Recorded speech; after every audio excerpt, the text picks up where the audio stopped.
everyone. Welcome to another live stream. 300 Pilot. It's 30 minutes. It's been over to class, so apologies for that. It's been a long time.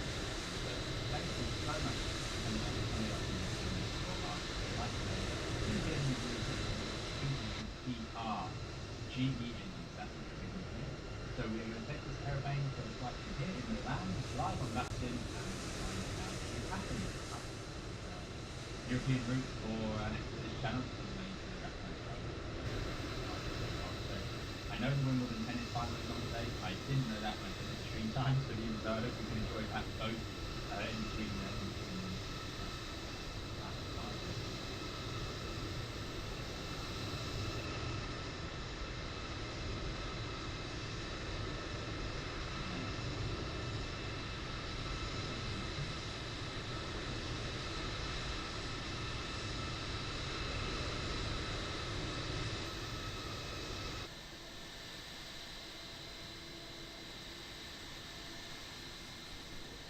Hello, hello.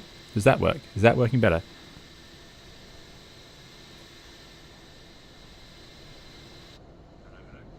Yes, we've got it. Okay. Sorry about that. My stream software defaulted to a different microphone. I was busy shouting into one that wasn't chosen. So thank you for that. Apologies for that. Right. Okay. Starting again. So hello everyone. Welcome to another live stream with me, 320 Sim Pilot. Really appreciate you coming out this Sunday afternoon to join us. It's been a long time, so it's great to have you all here. I've really missed doing this, so I thought Sunday afternoon, perfect time for a stream. Of course, I didn't realise the Wimbledon tennis final is on, but I hope you can enjoy both. Anyway, we're going to take the PMDG 777-200ER that we see in front of us here, this Alitalia one, from here in Milan, Malpensa, and we're going to fly it down to Athens. Classic sort of route for this channel. So thank you all so much for coming along. Apologies if there's a couple of technical glitches like that. We will get them sorted. Don't worry about that. It is just caused by the fact that this is a whole new computer and it is a bit like moving house. I have had to find everything, every program I use to stream. I haven't changed computer since 2020 for streaming, so it has taken me a fair bit of work to get this one even slightly serviceable for today's stream. And apologies if there's something wrong. I'll make sure that doesn't happen again. Good, so here we are. Might want to lower the mic volume. Okay, I will do that. Let me adjust this all so that one can drop down a bit. And hopefully we'll jump out of this lovely cinematic view.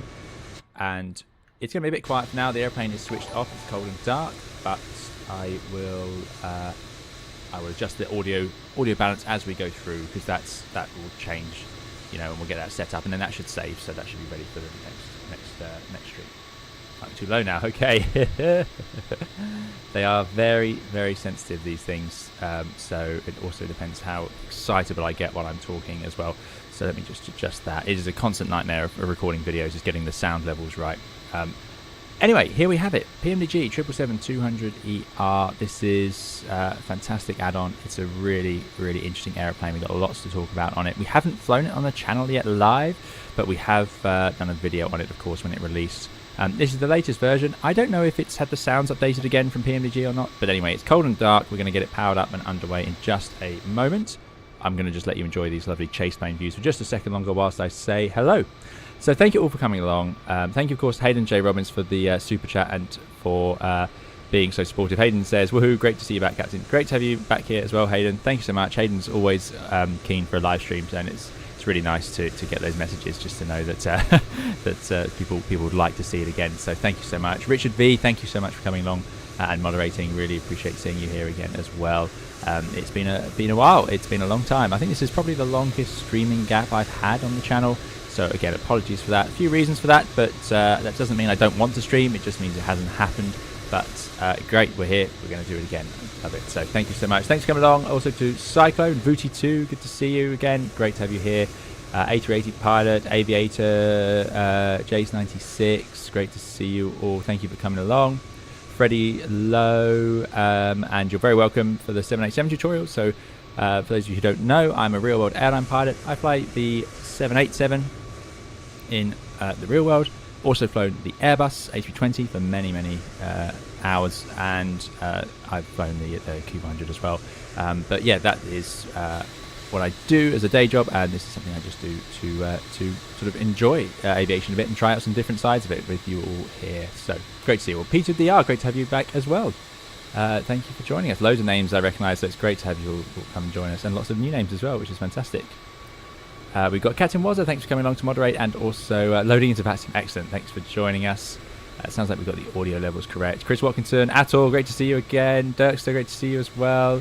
Lucas777 asks, first officer with us. The first officer is around.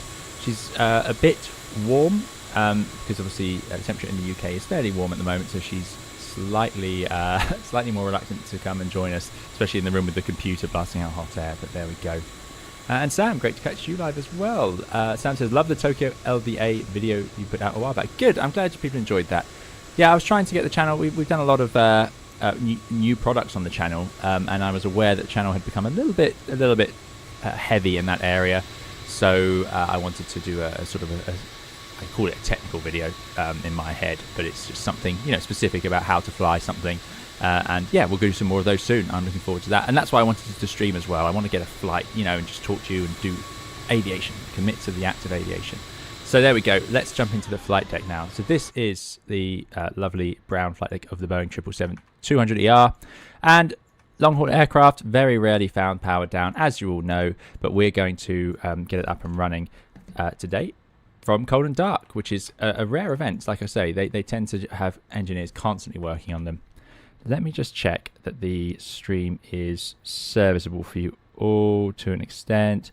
Just making sure my settings are suitable for what we're trying to do today. I think we'll get away with it. I will increase the bitrate for the next stream. I'm aware it could be slightly low. Go Solar says, love your channel too. Thanks very much. Thanks for coming along. Yeah, I like this livery as well. And we're also on a new computer because I don't know if you remember, my previous one was starting to struggle. I built it in 2020 and it was struggling with the streaming at the same time as flight simming, and certainly for the new flight sim it wasn't really going to manage as well as I would like, especially for streaming. Now it turns out Flight Simulator 2024 has not, I don't think, become quite stable enough for me to be willing to stream it at the moment. I may do that soon, but perhaps not in a full flight in a big airliner, just because there's so many things to go wrong in terms of glitches and loading and so on. So we're here in 2020 for this stream, and we will be taking it for a spin. Thank you very much. Anonymous bought a sticker. Excellent. Those are really good. I've got some of those. So enjoy those when they arrive. But yeah, so let's get it powered up the proper way. Now, this isn't a memory item on the 777. It's also a procedure that we just follow basically straight out of the FCOM. So we're going to put the battery switch to on. So over here we have electrical power, and the battery switch goes on.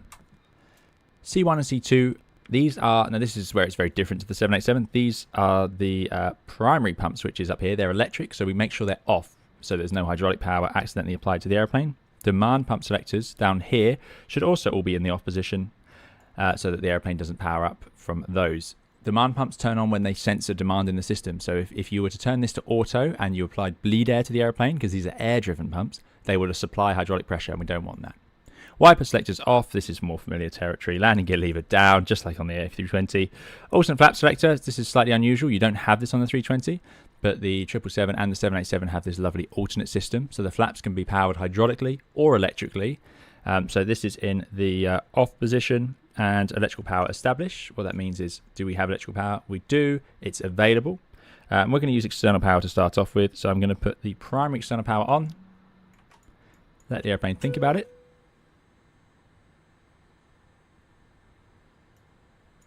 Make sure the bus tie switches, by the way, are in auto. They should be. You're not going to touch those normally. And we'll now turn on the secondary external power.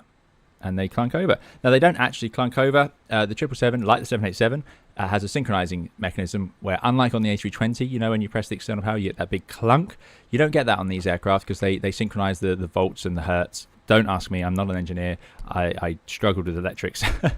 But it synchronizes the phases somehow, so you don't get that clunky changeover. You don't want that on these aircraft. They are very sensitive to it, and it can lead to horrendous sort of confusion in the airplane system. So it does it on its own. Yeah, that's it. We're going to leave the power now on external power. Now, we don't like sitting on external power for too long, but we do it to save fuel on the APU. The reason we don't like it is if these clunk off, it's very disruptive to the operation. Again, it really messes up the systems on a plane like this. The 320 was a little less sensitive to it. It's sort of got less electrics running on it. It's not so worried about losing the electrical power in quite the same way. So we're going to wait for it all to warm up now. The airplane is in theory on. It just takes a while to figure itself out. And that's it. That is the airplane effectively powered up. Atul says, do you plan on getting the Wing FFB yoke? I have not thought about it. I have a confession about force feedback yokes and things. I need to try one because I don't fully understand. I suppose they would get a little heavier as you increase speed, which is what the yokes in modern airliners do. But other than that, I struggle to see. Force feedback in the steering wheel makes sense because you get sort of the wheels biting back and so on, and anti-skid and whatever else. In the yoke in an airliner, they're quite smooth on these fly-by-wire systems, but perhaps it's to do with the weighting, which would make sense, I suppose. But there we go. Right. That is slowly coming to life. Very, very slowly. What I'm going to do is also, these really would be left on. So we'll do that. These would also be left on, just like on the 787. And we can now let the airplane wake up. There you go. It takes that long. They just aren't designed for it. Out of interest, if you let me know if you can hear anything from the airplane at all. I've got desktop audio on. It could be a little quiet. I'll just crank it up a little bit. Now you can hear the airplane testing all its systems. The 777 tests an awful lot of systems on its own. It looks old. It looks like a 75 or 767. It isn't. It's closer to a 787 in a lot of ways. One of them is the way that it does the system test. You don't test anything. You don't test stall warners. You don't test the TCAS. The airplane does that itself. So excellent. You can hear. Good. Excellent. That's nice to hear because I was struggling to hear it with my own headphones. Good. So the next step then is we're going to go through our setup. So you run a little flow when you arrive on the airplane, which is done by, depends on the airline actually, how you want to set that up. But we are going to start off just by getting the airplane, now it's had some time to power up, in a sort of state ready for flight. So the Adiru is up here. This is 3 rotary switches on the 320. It is 2 rotary switches on the 787. But strangely enough, back on the 777, they actually made it just 1 button. The Adiru is a box full of magic. It's a magic box, and it has all the gyroscopes and inertial systems, and it's got lots of them. And it basically self-diagnoses and turns bits off when it wants to, and so on. It's funny that they had this system on the 777, where you just press 1 button and it's on. Now it's aligning and so on. Whereas on the 78, they had 2. They still have the 2 separate switches. They went back to that. There must be a reason. I don't quite know why. Voice recorder is up here. We're going to turn this on. It stays on. It will switch to auto when the engines are up and running. So now it's recording the pre-flight setup. And then just like on the 78, I'm going to go to... Oh, what have I done there? I don't like accidentally moving cameras. We are using Chase Plane for our cameras today. I'm going to go to lower center, stats, and we're going to turn on the status page. We've got the TCAS message. That's fine. That's expected. That should clear once we get a few more things up and running. So I'm going to go to the oxygen, which is fine. We've got crew oxygen. Different aircraft have different setups. You can get 777s with an oxygen system that actually has passenger oxygen from a bottle as opposed to individual generators. That is very much trivia. But there we go. We've got lots of oxygen, 1850 psi. And then we've got hydraulics, enough quantity. We're looking for anything to say OF or RF, refill or overfill. We don't. You can get overfill on the 777 because there is a way to accidentally transfer hydraulic fluid between the systems. But we are not going to have that issue today, as you can see. And finally, engine oil. Engine oil. 24, lots of oil. These are big engines. It carries more oil than the 787. Have I ever flown to Madeira? I have indeed flown to Madeira. Yep. Not many, but I have been. Powell, good to see you. Powell says, thank you for streaming. It makes my day in bad times. I'm sorry to hear you're having bad times, Powell. But thank you for coming along, and I hope, I hope you enjoy the stream. Great to see you. And sorry to hear that. 2 sausage dogs and a basset hound says, hello, I got my AB9 yesterday, and it's awesome. Great for GA flying. I don't know what an AB9 is. I am out of touch with the world of hardware. There's been so much change since we last spoke. I'm still using my Airbus Thrustmaster TCA for this flight, I must confess. Okay, let's move on to ICAS. Just check nothing unusual is going on here. We do have brake source, but actually we have good pressure, so that's fine. So yeah, this is not too unexpected, and the Adiru should be aligning. Adiru align mode, it is indeed. So lots of message there, more than the 787. The 78 sort of doesn't give you as many cautions like this. Good. We can now get set up for the airplane, I think. Yeah, let's do it. So overhead panel flow. We've done the Adiru. I'm going to start the APU now because we'll just forget it otherwise. So it goes on, just like on. Let's get rid of the engine. You shouldn't leave anything on the screen ideally, because we want to, you don't even need to put the APU up. We want it to flash up if it needs to tell us anything. You might put doors or something on there at this stage though. And start. We're on external power and the APU generator is on. So when it comes online, we will be able to move over to APU power. This is all going to be arm the emergency lights. We've done the window heat. We've left all the hydraulic systems off. These two on lights are saying that this is the primary engine pump. They'll only run when the engines are running, so they can stay on. Moving down, passenger signs, no smoking on. Seatbelts are in off because we haven't refueled yet. I'm going to put the lights on as I always do. Let's put that up a bit and that up a bit. And we'll leave the landing lights off. I'm going to put the nav lights on, leave the logo lights off, and the rest can stay off. Nothing to do with the cargo fire, just like on the 7.8. We have auto start on, makes it very simple and straightforward. And then we've got the fuel jettison all off. Fuel pumps all stay off as well. You can see the left forward pump is running due to the APU running. And we can check that on the system page down here. Fuel, yep, all good. Anti-ice auto, lights done. Now this is different as well. We've got equipment cooling, gasper, reset fans, all of this stays on. And now the packs you can see have come online because we have the APU up and running. So air conditioning is going to start feeding through the bleed switches showing warning lights because the engines aren't running. That's all good. Into our seat. Oxygen mask works. Going to put the flight directors on. They must be turned off in between flights. Actually, we'll just wait for the Adiru to align before we do that. But yeah, you must turn them off in between flights on the triple. There was an incident where they weren't and it caused some confusion. And we'll set up our EFIS as we go. And all sensible. Set the QNH. Good. Moving down.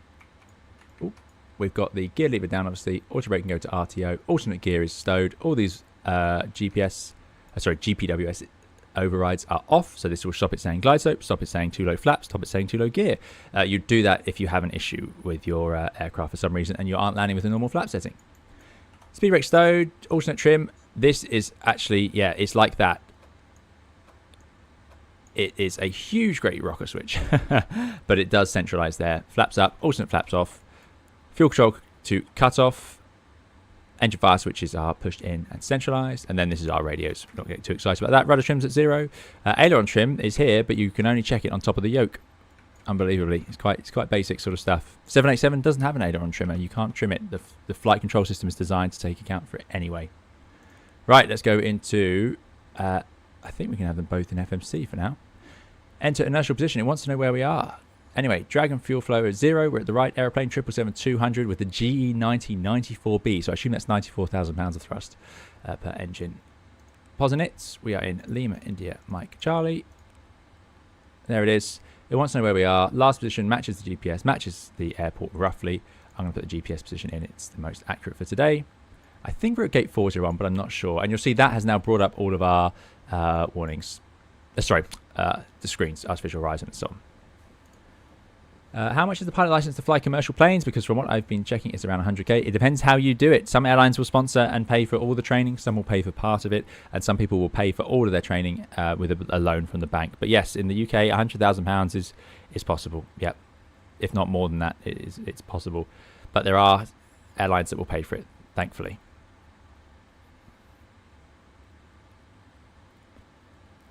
Right.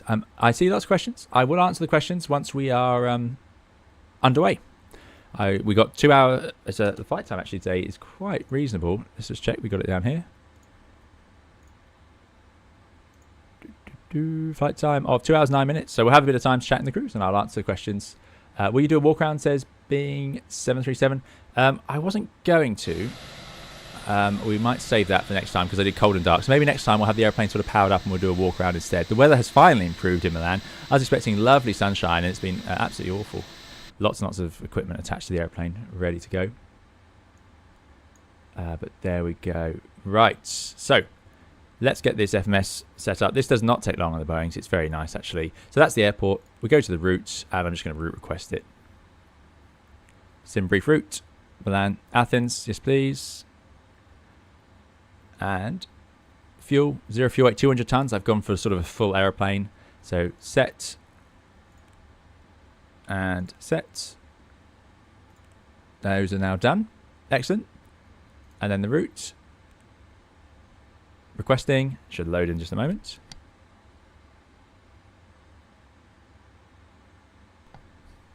Request sent.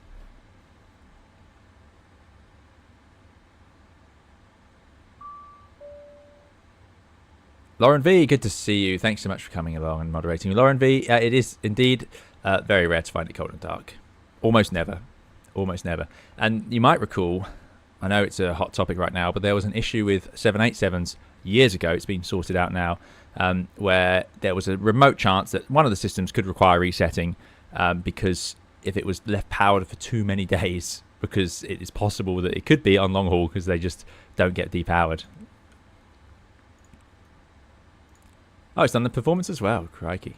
So, Alitalia 245. And if I go through, I need to load it in. There we go. Not too worried about the runway. Let it load in. This can take a little while. You can see there, I think I showed you that left forward pump feeding the APU.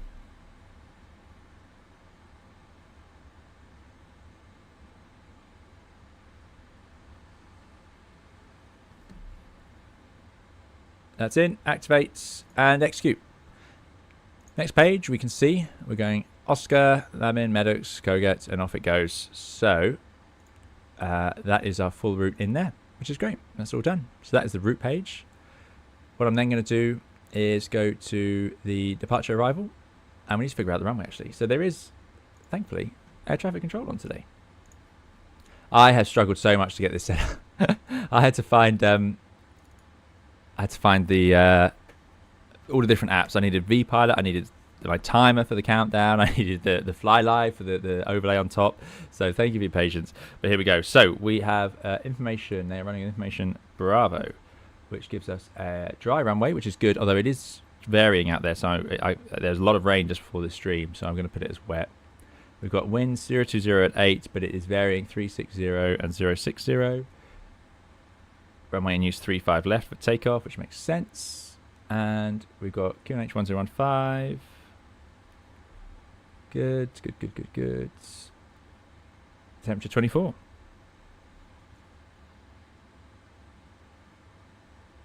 Great. So, 35 left for departure. Makes sense. And let's get the right departure route. We are going out via Oscar 6 Sierra. Is that actually possible? I'm not sure. We could call up and get our clearance. That might be the better way to do this. We know we're going out by Oscar, so let's get a clearance. I think that's going to be the easiest way here. Yeah, it's turning really nice now. This is one of those awkward moments where you go, well, what sort of weather do we set up for them? Dry or wet? And the answer is just put it in as wet numbers. The only time that's difficult is if the temperature's really hot and you can't get the performance to do it, and wet's causing the issues. Then you have to sort of be a little bit careful with it. Right, let's speak to ground 1219. Perfect. Old school radios on the 777. Old school. Look at this. Like going back to the Airbus 1219. Something satisfying about them though. 1857, correct. Hopefully you can hear that as well. I am also not sure what stand we're on. Ready for push start. France 49 Yankee November, squawk 1000 please. I think we're on 401. We have squawk 1000 for France 49 Yankee November. 49 Yankee November, stand 506, push and start approved, facing south, H 1015.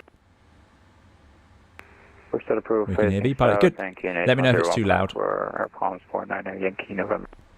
Bit loud for headphones. We will reduce that. Let's try that.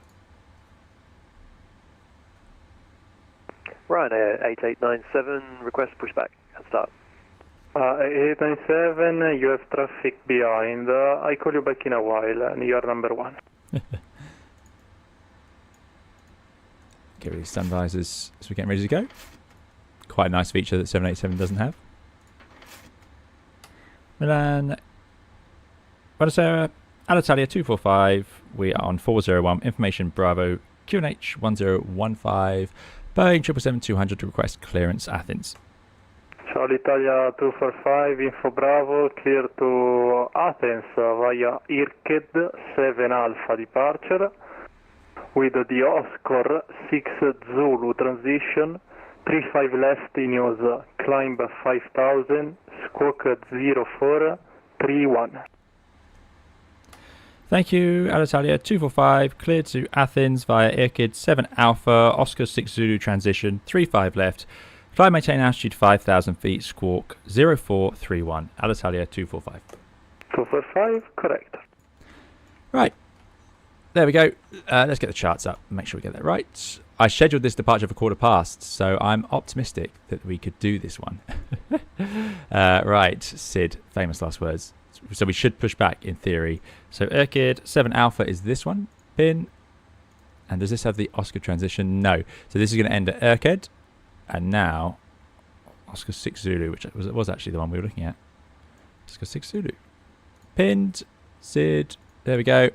So there we go. Taking off from 34 lefts. It's good. I'm glad we're going north. Good views of the mountains, hopefully. Above 1,200 feet, 210 knots. Above 800 feet, 210 knots. Then above 3,000 feet, right turn, 220 knots. Another right turn above 4,000, 6,000 by HC, and then Irkid. Funnily enough, the MSA is 6,000 feet. We're only cleared to 5,000 feet. So something we need to be aware of is that we are below this minimum safe altitude. We are radar vectored, so that's fine. But we need to start getting some further climb pretty sharpish once we're in the air to make sure we stay safe. Moving on from Irkid, we carry on to Serrano, and then we'll carry out the flight to Oscar. Further climbs need to come soon. As you can see, the terrain rises rapidly in that direction. Great. So, runway 35 left. After the Iberian A350 is passed, Irkid 7 Alpha. Approved, face east, Ryanair 8897, QNH 1015.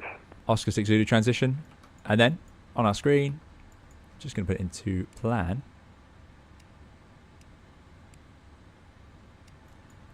Execute. And we can go to legs now and make sure. 1,200 feet, there it is. 800 feet, 3,000 feet, 220 knots, 4,000 or above. Irkid, flight level 60 or above. 6,000 feet, actually. There we go. And then moving on. It takes us out via Oscar. Good. Let's get the right transition altitude in. Because the ATIS should tell us. Transition level 70. So they're using 70 for the transition level. And the chart will tell us it's 6,000 feet.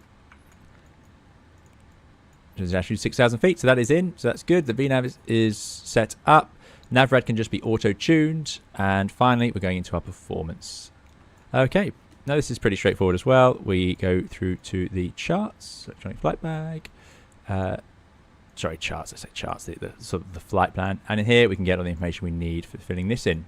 So our zero fuel weight is going to come in just a moment. I'm going to load everything else first. So we've got 8 tons of reserve, which has been loaded in by the computer. So that's pretty good. Flight level 370, cost next 140. Let's just accept that. Step size RVSM is absolutely fine. Thrust limit to come with the performance, and the takeoff speeds are also to come. So that's all good. Now we've got our fuel on board, 24.6 tons, but we're doing a different departure than we wanted to. So I'm actually going to increase the fuel slightly over what it wants to put in. So it wants to give us, we're taking off with 224 tons. By the way, 777-200ER, you can get almost 300 tons out of these. For context, the 787s, even the biggest, heaviest one, the 787-10, doesn't go over 300 tons. And this is the smaller of the 777s. It's a big, heavy airplane. But yeah, it has going to give us, where do they put the fuel on this? Oh, they haven't bothered. We can do quick fuel. I might not touch that, as we know we've loaded the weight correctly. Let's see. It's a slight variation in the runway, but we do have contingency fuel, so that will realistically account for it. Contingency, we've got 15 minutes of contingency, Most airlines won't run with 15 minutes anymore unless it's a route they don't know. They typically can run lower than that as long as they have the statistics to prove that flight doesn't tend to overburn. So actually we have contingency fuel for dealing with from different runways. So there we go. So thanks for the subscription to Linux. But yeah, there we go. So I'm going to put the 0 fuel weight in, 199.6. We are heavy, taking over 224.2 tons. Let's run some performance numbers. Performance tool. Transfer 9 Yankee November, taxi point Golf Whiskey, 35 left via Yankee and Golf Yankee. Import from aircraft, the weights, in pounds. Who wants pounds? And we'll import the weather. We want optimum flaps, optimum rating. We don't need anti-ice. And auto for the air conditioning. Now, you can do a packs off takeoff in the 777, just like you can in the 320, where you would turn off the air conditioning packs of takeoff. A bit of extra thrust from the engines, a bit more efficient, but you don't actually do it routinely. The airplane's smart enough to sort it out. It's just used if you really need a tiny performance uplift from it. We're on VATSIM, so we do have other aircraft flying around us indeed. Luan says there is a very convenient click spot for the EFB in the PMDG. It's the Boeing 777 script, places it right next to the FMC. Aha, very good. Look at that. Thank you very much. Thank you. I did not know that. Good. One thing I did want to do, though, is make it wet, because it keeps pouring rain out there. There we go. All good. You might be tempted to reduce the wind as well. It's giving us 020 at 8, but the wind's varying around to 060 at 8, which would mean a slightly worse performance. So let's do that. Oscar 6 Zulu transition runway 35 left. 060. Time initial altitude 5,000. Squawk 0474. Going to work? No. /8. Itaro 029. And calculate again. Right, here's the numbers. Let's do it. So we go to thrust limit. Temperature 41 and takeoff 2. Takeoff 2, 41 degrees. And that's defaulted to climb 2 as well. We'll see if it's going to make the altitude restrictions. We might want to reduce that. Climb 2 means 20% taken off the climb thrust. Takeoff 2 is 20% taken off the takeoff thrust. So we might want to increase the amount there. Good. Takeoff, we'll go flaps 5. Speeds, 138, 148, 151. 138 because of the wet, 148. 151. So that makes sense. It matches these reference speeds roughly. We have a reduced V1 because the runway's wet, so the airplane needs slightly more stopping room. This is made worse, by the way, by the fact we're using less thrust for takeoff. The result is we're going to use more runway, hence we have that load cut off there. Good. Finally, CG. Let's get the CG right. 28.4, so we'll round that to 28. Trim at 4.5. That was set down here. The green band set by the airplane, knowing it has a sensor in the nose gear, so it can tell when the weights are wrong. So we've done thrust limit, done takeoff. Takeoff page 2, I'm going to leave as standard. Excellent. Thanks Speedbird 85 Heavy for the subscription. Right. That is an early V1 indeed. Yeah, like I say, caused by that big D rate. What we could do, as we're in a 777, 787 is used to these D rates. Let's go full takeoff thrust. Oh, I've ruined everything. Let's do it. I'm going to change this. I want to do it with takeoff thrust. There we go. I want to go with a bit more oomph today as we're in a 777. You'll see that's actually reduced the V1 further. Oh dear. So there we go.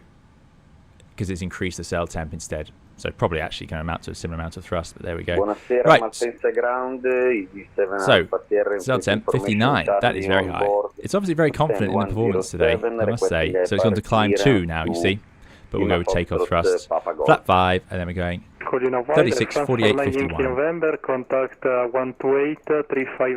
Okay, there we go. That's set. Now I'll stop fiddling with that. And that's the takeoff reference done. That gives us the speeds up here. We need to set V2 in the window, so we'll go for 151. 151. We have DTO and 59 degrees in the takeoff. Let's put in. Oh, no, flight directions now. That's all aligned. We'll have L9 VNAV, runway 35, and we'll stop at 5,000 feet. Put that to thousands for now. That'd be easier. Good. And we need to check that we have 136 and 151. We've got Toga, we've got LNAV and VNAV armed, and we're stopping at 5,000 feet with our thrust DTO 59. And I need to also go down here, put in a squawk, which is 0431. Just to confirm, a transition 043. Thank you for repeating. Aosta 7 Yankee confirmed. Easy 7 Alpha 0431. We'll put that to above, norm, relative, left. This is to do with the way the TCAS displays things, and it should be in standby for now. There we go. Should have checked that earlier. I'm surprised that was like that. Good. And finally, I'm going to go to uplink the winds. And we can also check the routes. Milan, 35 left. Irkid, Oscar. So that's all good. So that's the routes, winds, we can execute, and then we need to do the descent forecast and load those separately. Don't ask me why it doesn't load the whole lot in. Seems crazy to me, but there it goes. Right, that's ready to go. We'll have the legs page on the co-pilot side. We'll have the takeoff page on my side. We'll put the range in. We've checked the routing. We'll go to map. We're on the correct QNH, but we need to put it into hectopascals. And it was QNH of, let me just check that we got that right. Yeah, 1015. Good. Make sure you have the TCAS off displaying. That would explain why I didn't say that earlier. So you have the range rings, and that means the TCAS is showing. I'm also going to, you can't press weather radar yet. That will turn on the weather radar. Tom Riesiger, thanks so much for the 100 Danish krona. Really, really appreciate it. That is very, very kind of you. Tom says, a live stream on my favorite flight sim channel that I actually have time to watch. What a treat. Thanks so much for coming along. I was hoping Sunday would be a good day to do this, and that people would have time to come along. That's why I thought I would do it. So yeah, thank you very much for coming along, and thank you very much for that super chat. Really appreciate the support. Glad you enjoy the channel, and thanks for joining us. Good. So we're going to have airports on. I like having airports on just to see what's around. You can put data. That shows you the restrictions. So we'll have that. It can be a little bit cluttered. That's the only thing with that. We don't need position, and we could go terrain today, given the terrain around. The weather's not an issue. There's no thunderstorms, I don't think, but we will check that as we get out there. Request taxi. Right, that is the airplane almost ready to go. Let's run the pre-flight checklist. Oxygen we tested. Flight instruments, we are on heading 167, and they all match. And we have altimeter 1015. Parking brake is indeed set. Not sure why it's not sensing that. Let me just double check that. Yeah, parking brake set. There we go. So that is the pre-flight check is complete. Let's have a look outside. How are we doing for everything else? So let's get rid of all the ground equipment, and then we've got 5 minutes to get underway. So really, we want to cool up very shortly. We might actually make the quarter past pushback. That'd be amazing. That will mean an hour to take off, but that's pretty standard for the channel. So let's release all ground vehicles.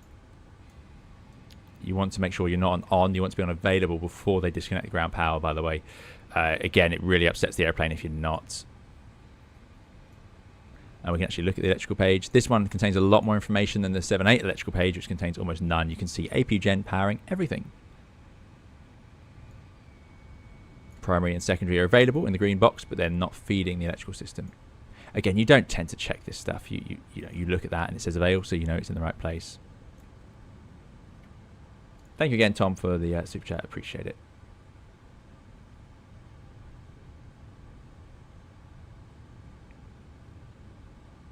Right. I've got some nice wing view set up.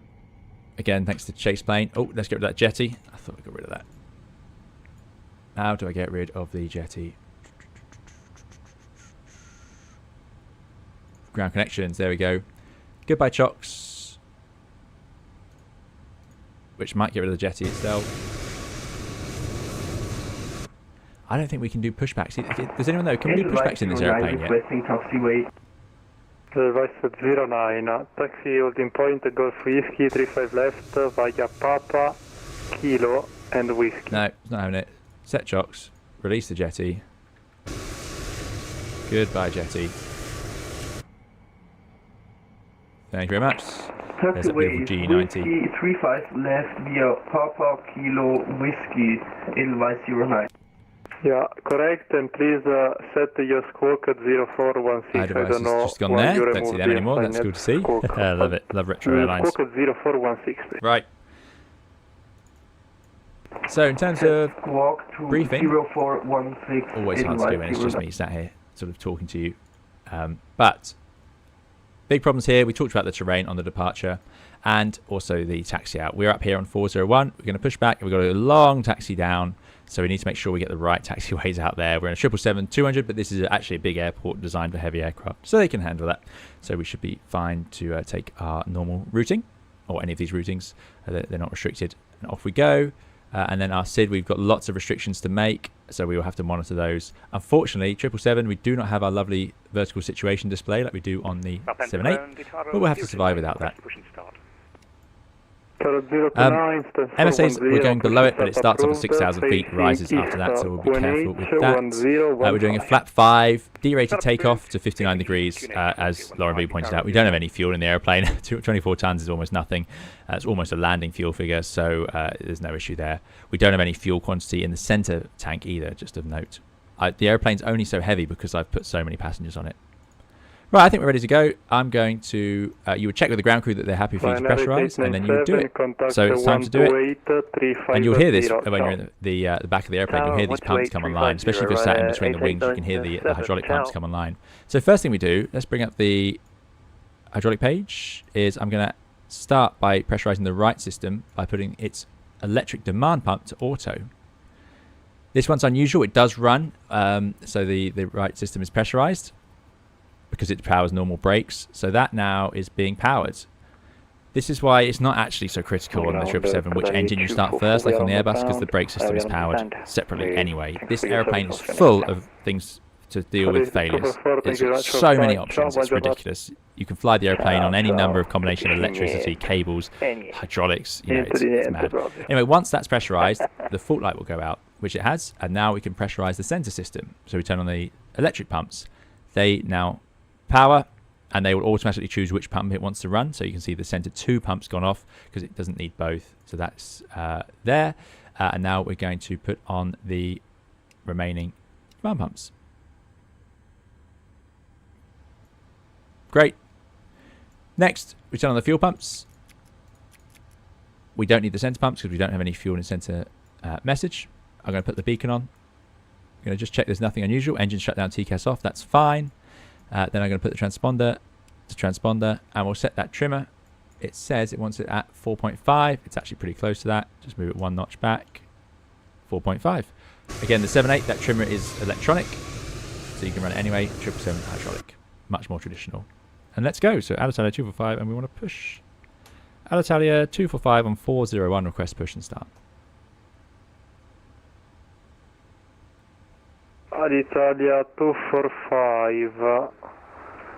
Your push is approved, facing east, the QNH 1015. Caution, because there is, on your left, there is an A320 that I don't know why is not moving. But yeah, the push is approved, facing east. Thank you, push approved, facing east. Caution the A320, who I can see just taxiing now. Alitalia 245. Good. They're going. Final bits to do. Let's get rid of those chocks. Good afternoon. Did we see about the pushback? Bravo Juliet, at gate 608, requesting A4 clearance at stand. Ciao, with 056 Bravo Juliet, information Charlie, clear London Gatwick via NELAB. Not sure. I don't think it works. It used to be in here, didn't it?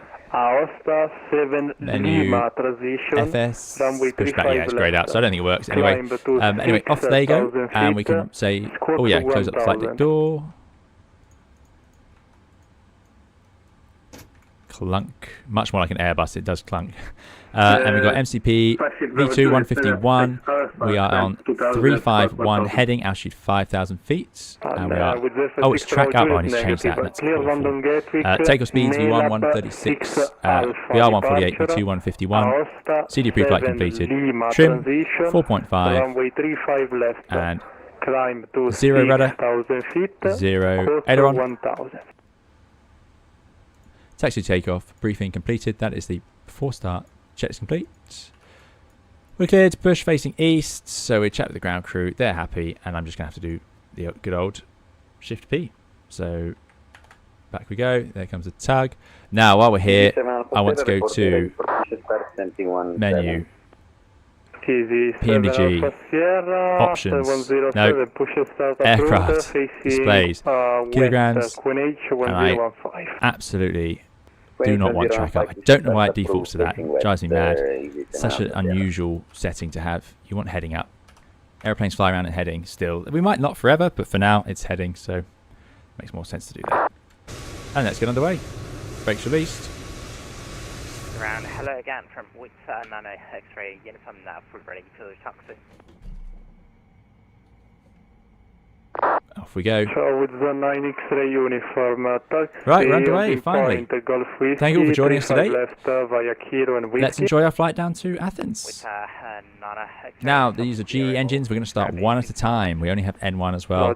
In this case, So, Whiskey Bravo, we'll start the right engine anyway. via Sort of Kilo. traditional. So you check it's clear with the ground crew. They often wouldn't let you start this close into the apron, probably. I have no way to steer this pushback, so we're just going to have to push straight back. But there we go. So let's go. Start. Auto start's on, remember. So we can straight away put the fuel control cut-off switch to run. Oh, and we should have displayed engines down here. Now, one thing it doesn't monitor, the 777, is it doesn't check for oil pressure, unbelievably. So you have to check that yourself. You see the duct pressure as well, because this is a bleed air engine start. So this is forcing air through the bleed air system. And if I go to MFD on the right, I can select right air. I wonder if it shows us that. There you go. You can bring up the duct pressure up there if you want it. And you can see the APU is now feeding high pressure air into the engine, and that is being used to start it. Now let's not go too far back while I do this. So there it goes. I think we could do some cool things with chase plane, maybe. Operator ground geared up and down, up on 3747, down to 1. No, nearest parking is taking us. Oh, it's behind now. Anyway, we'll stop that pushback there before we get in trouble. Via Charlie. Charlie, Golf Echo, 35 left. Brake set. Goodbye to the tug. And now the EGT marker moves, so once it moves from there, the engine has now started. So let's start the left engine.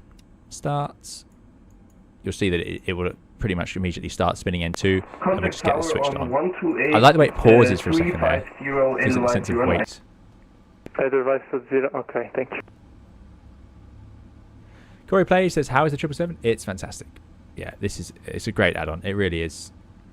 Right, let me move my chase plane.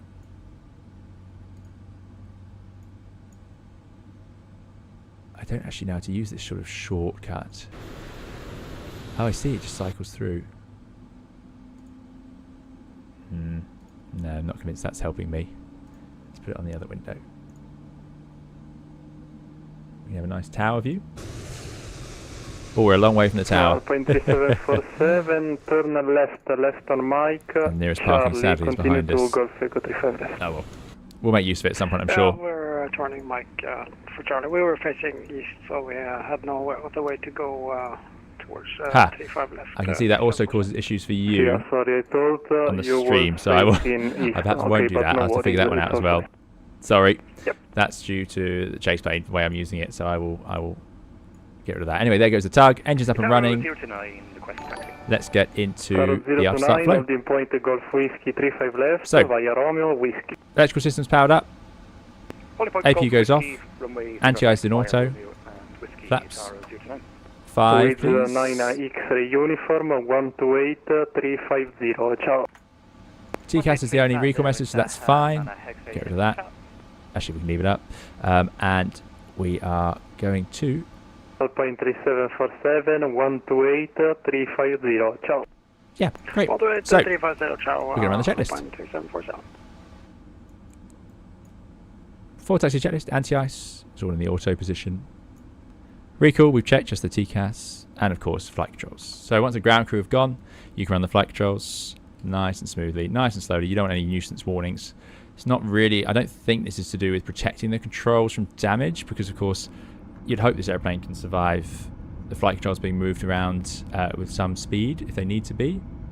But it's more to do with the systems getting upset if you waggle it around too fast during the test. So nice, slow. Should take about 6 seconds in total to get through them all. Rudder as well. Now here's the fun thing on the 777 compared to the 78 and the 320 that we're all used to. The tiller does actually move, and it moves like that. It's connected directly when you push back, even though the nose steering is disconnected, which you don't get an ICAS warning for, even though the nose steering is disconnected, this will still turn, and when you move the rudder, it will turn. So to stop it doing that, when you do a rudder check, because this scrubs the nose wheel, obviously, it's sat down there, and we don't want it to turn. We also don't want the main gear steering to turn like that, so you would hold that tiller still. Otherwise, the tyres just get dragged over the ground. Very important you do that. Tom Nichols, thanks so much for the $4.99 super chat. Tom Nichols, great to see you again. Tom says, been a while. Glad to see you back for a stream. Almost bath time for the tiny co-pilot, so we'll catch up this evening.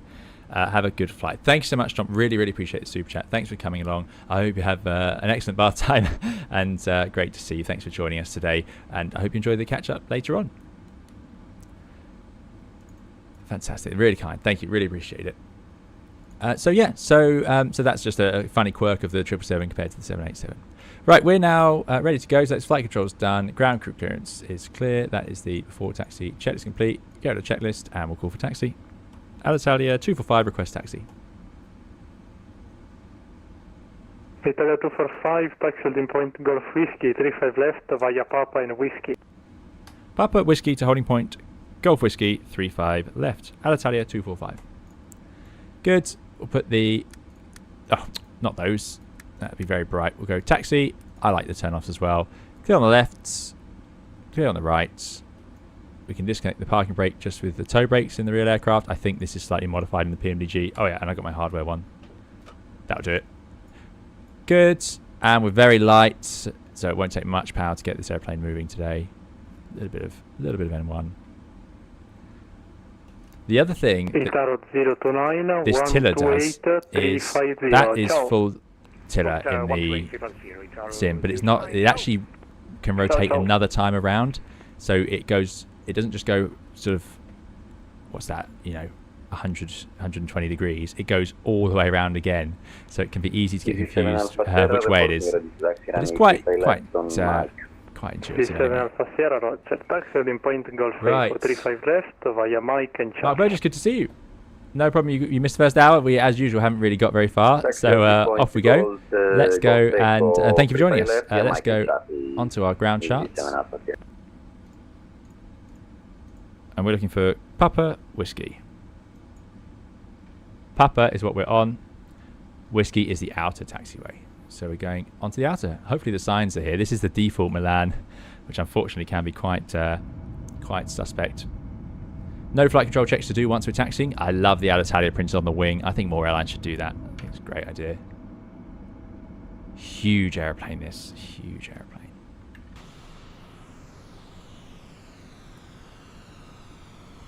Love our videos. I'm glad you enjoy it. Yeah, main gear steering both on the 200 and the 300. Only at large tiller inputs. So Whiskey is from here, the second right. Weather looks nice now. We've had some showers. There goes some traffic. Was there? Off they go. I love that sim. Hold on. That sign is wrong. We want to go right here. This is the runway. 17 right, 35 left. That would suggest that's Whiskey. But no, we are on... Well, we're on Whiskey facing south, so let's not get confused by Microsoft Flight Simulator. We want to go here.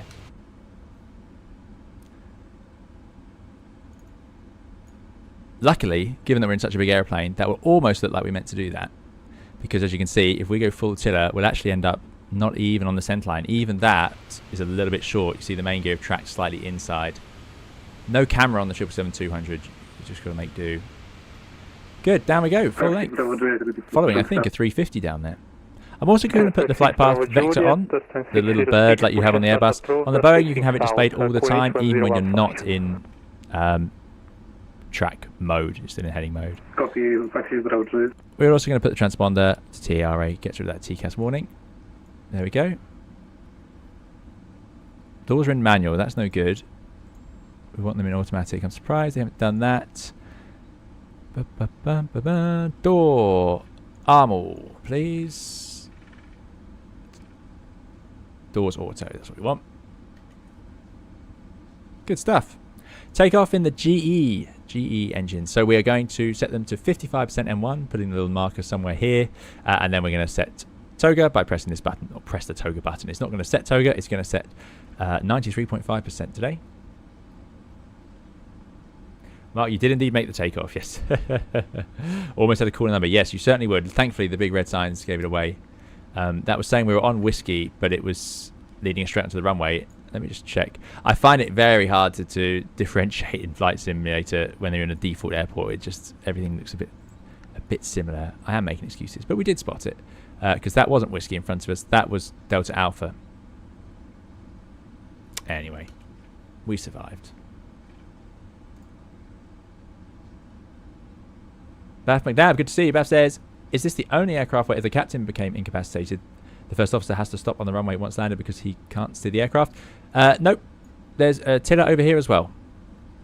Both pilots can steer the E777. I don't know if that is standard fit or not, but I think it is.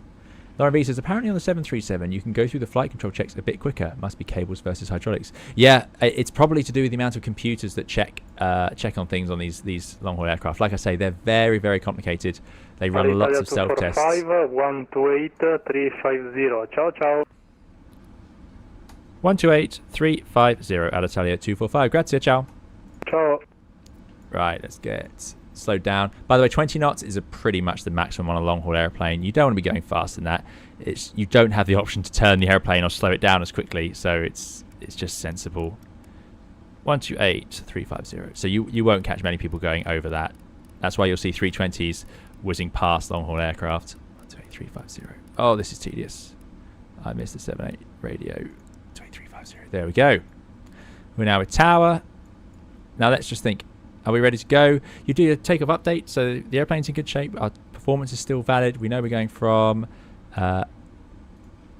Golf Whiskey, which is full length down here. So we'll be there shortly. There goes that 350. That's cool.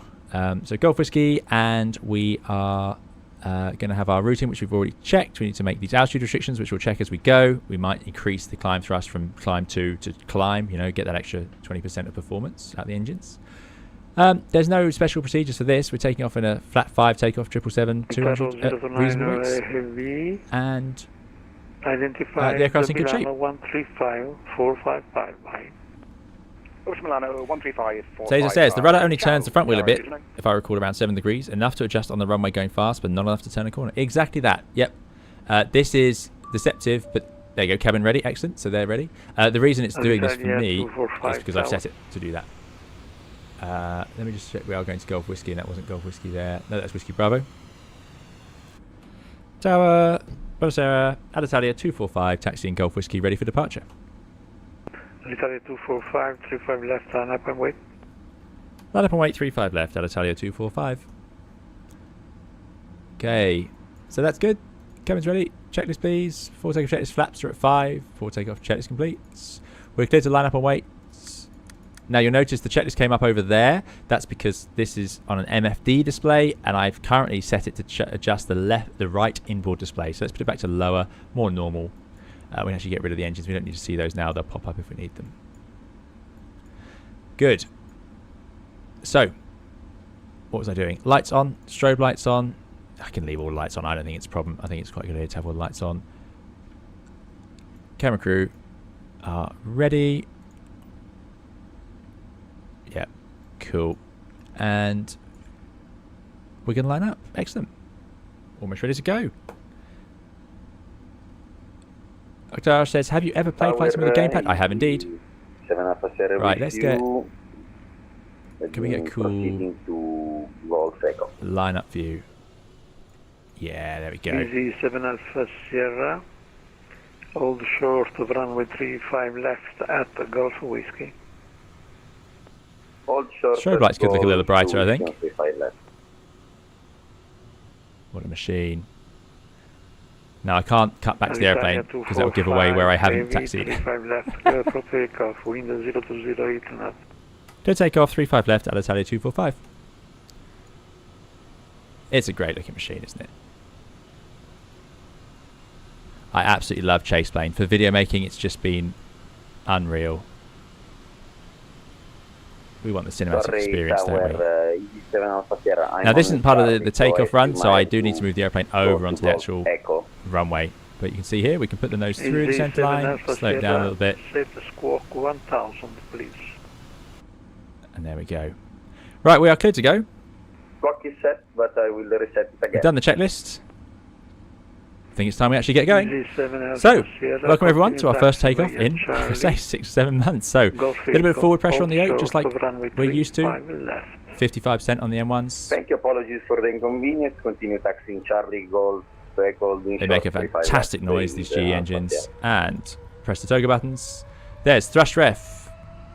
Toga. They're very quick to spool up, quicker than the EPR, the Trent. So that is thrust set, 80 knots, yoke to neutral. There's hold mode, so now we could in theory move the thrust levers, but we certainly won't. The wind vector comes alive at 100 knots, just like on the 320 down here on the ND. Now, I don't believe this V1. We could definitely stop later than this. Rotate. Look at that. Unlike the 7.8, we do not need the whole runway. Nice and gentle. Positive rate of climb. Gear up. And we rotate to higher than the 787. We're going to come all the way up. Look at that. Almost through 20 degrees because we've got quite a lot of thrust on today. Alitalia 245 heavy. 3 contact Milano 135.455. Ciao. 135455 Alitalia 245 heavy. Grazie, ciao. And there we go. It's a beautiful airplane. It's stable. It's roaring away into the sky. Absolutely love it. Thrust will automatically come back to climb thrust in a moment. Let's fly that SID accurately given the terrain around. That's quite a bank angle, but the airplane needs it because I've flown through. So we will allow it to do that. 1800 feet, we've made the first restriction already. Realistically, an engine failure would be the time that could become an issue. We're above the green 5, so I'll move the flaps to 1.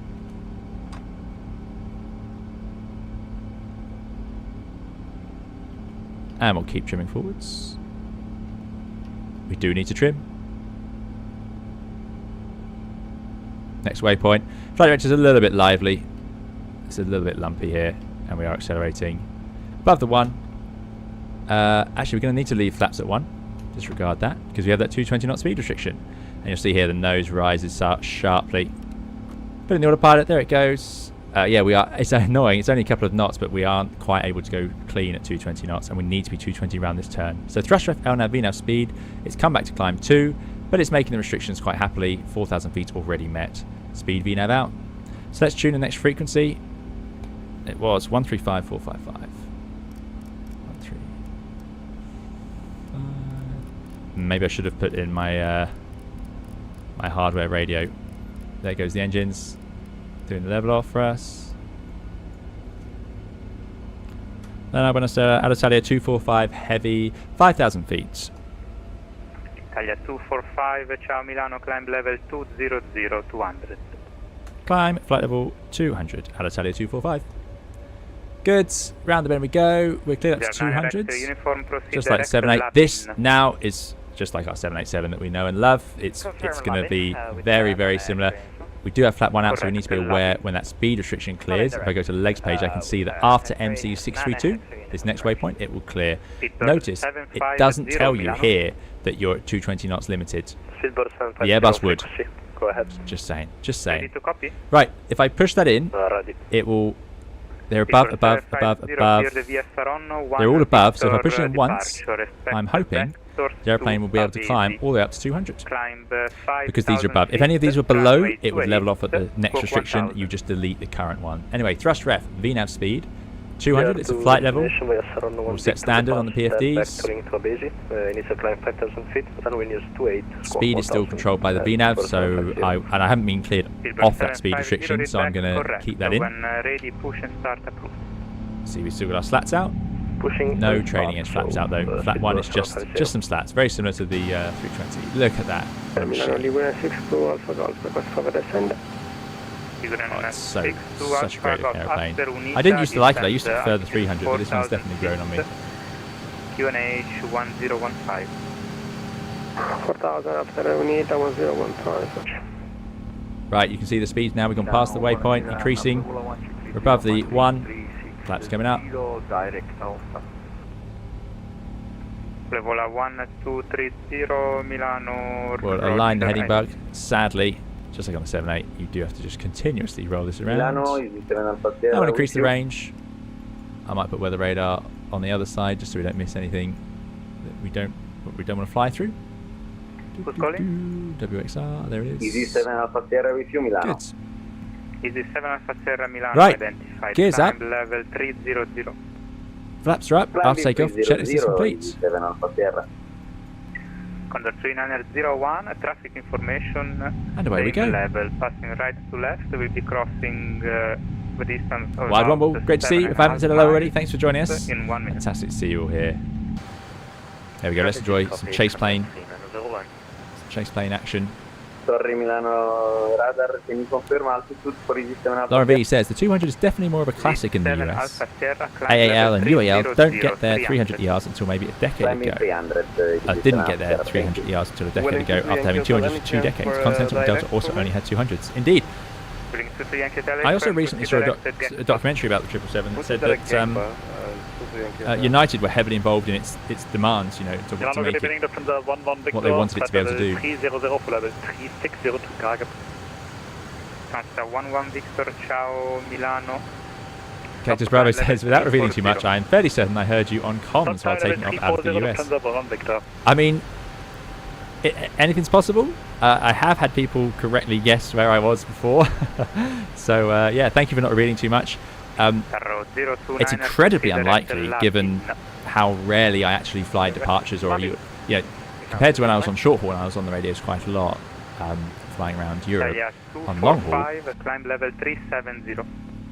Climb level 370. Alitalia 245. Okay, that's straight up to our cruising level. Excellent. It's nice having air traffic 370.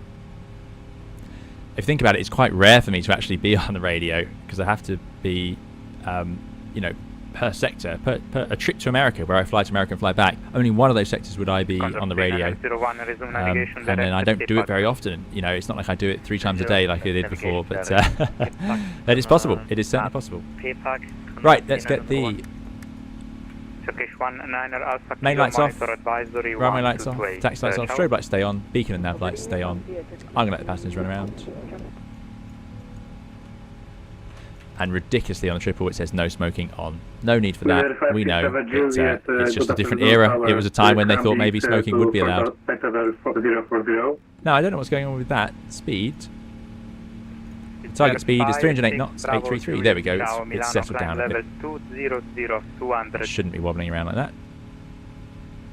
Something else the 777 does compared to the 7.8, climbs much closer to the red pole. It's a slower airplane than the 7.8. There's just no way around it. Sorry to say.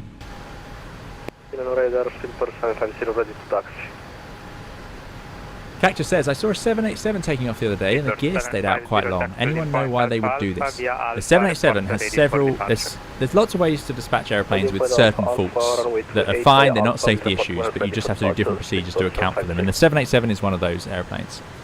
If you have a fault with a brake in one of the wheels, remember you have 4 wheels on each side of the 787 main gear. If you have a brake release on one of those, you can still dispatch the airplane, right? Because it's got 3 others to take over on just that side alone. The problem with that is that wheel will keep spinning after takeoff. When you raise the gear on a big jetliner, you raise the gear, it will actually dab the brakes for you. On small aircraft, you do it yourself. On light airplanes, the reason is the gear retracts inwards to the body, right? It sits out and then it folds in and up. The wheels are very big and heavy. That's a big gyroscopic force, so you want to stop it spinning. The nose gear doesn't need a brake because it retracts forwards, so it doesn't make that same gyroscopic force. That's because it's spinning in the opposite axes. Anyway, the result is you leave the gear out to let it reduce in speed, and then you can raise it. So sometimes they'll dispatch like that. There is another restriction to do with performance if there's parts of the fairings missing, where you would actually leave the gear out as well. There's a few reasons that 787s might do that. It's not a problem, it is sometimes what they have to do.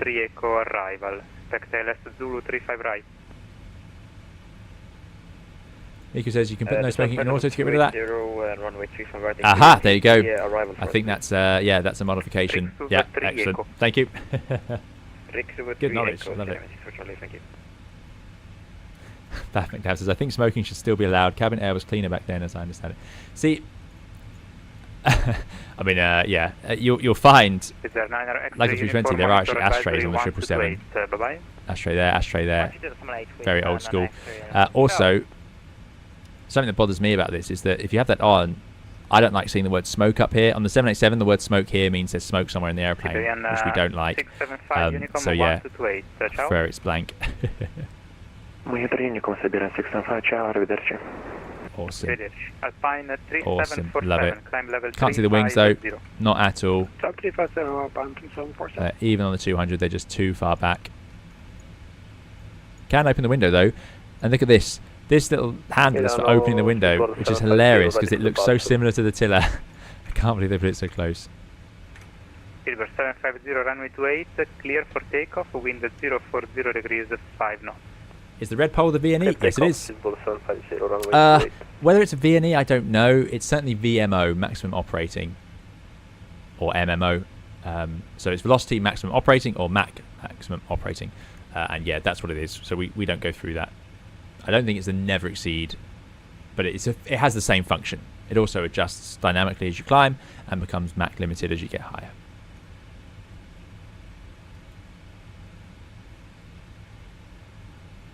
Lauren B says, as I understand, the no smoking light is usually used as some kind of cabin chime for alerting flight attendants, since it doesn't have its own panel, or like the Airbuses.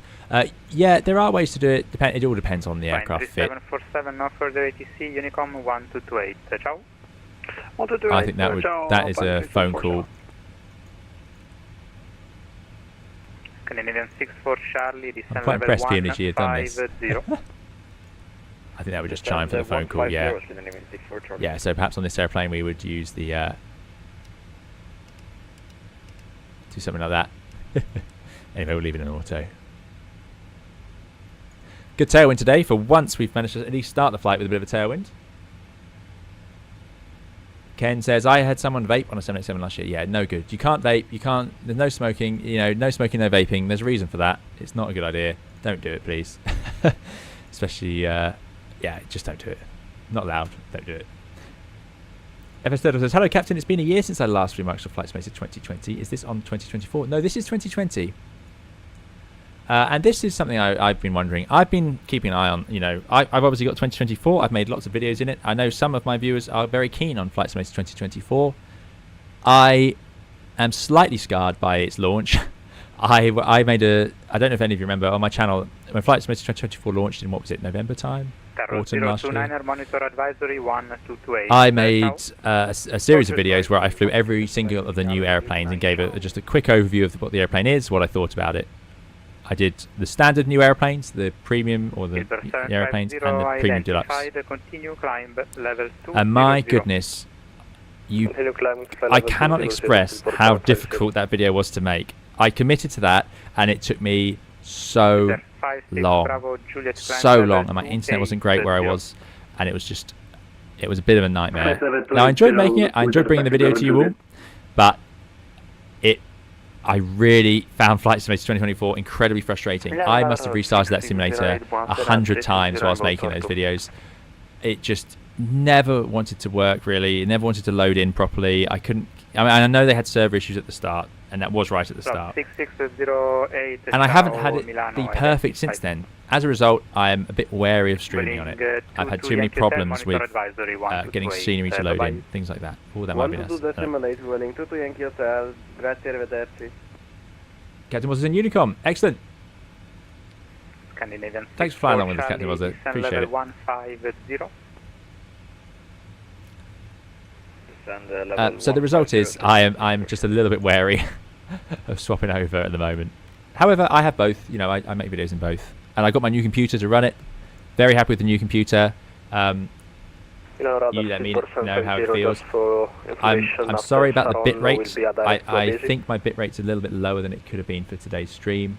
So we will we'll improve that next time. I'll make that big writing. Roger, Speedball 750. That might be Captain Wazza there. What's Captain Wazza flying? 320, in which case we'll still be able to overtake you even in the slow 777. Runway 28, clear to land, wind at 040 degrees, 5. Hi Captain Wazza, first time they've flown along. Excellent. Thanks for joining us. Oh, I've definitely missed us now. That was our call. It happens. Still heading east. Figure 6 to Alpha Golf, Oh, no. runway 28, clear to land, wind 0. So still suffering 2024 launch Wind visuals here. 140 Keen to give it degrees. another go, but just the thought of trying the setup of controls is stopping me. There are some great things. The Flight Simulator 2024 controls, why did they change the assignments? I don't know. They already did it for 2020. Scandinavian 6 And it was amazing to me that like they had a button for crouching on the walk around, but they didn't have like a shortcut for some of the most basic things. Anyway, a great thing they did with the controls in 2024 is it now does save controls across airplanes, which is fantastic. So generic controls will be saved like views, and then specific controls are saved to the airplane and load in automatically. Hallelujah, it's fantastic. But it's the rest of the simulator. It's the reliability. It's the knowing that I'll turn it on and the engines will load. And why doesn't my 747 or 787 work properly yet? Fox 18. It's been months. Disappointed with that. I paid extra, right, to get those airplanes, and they're not there. They're not working. I can't fly them. Captain Wazza is in the 350. We won't catch up with Captain Wazza then. The 350 is definitely quicker than us. The 787 might be able to catch a 350, but the triple is not going to. The only thing a triple can catch is a 767 or I think we could catch a 330. I think that's slow.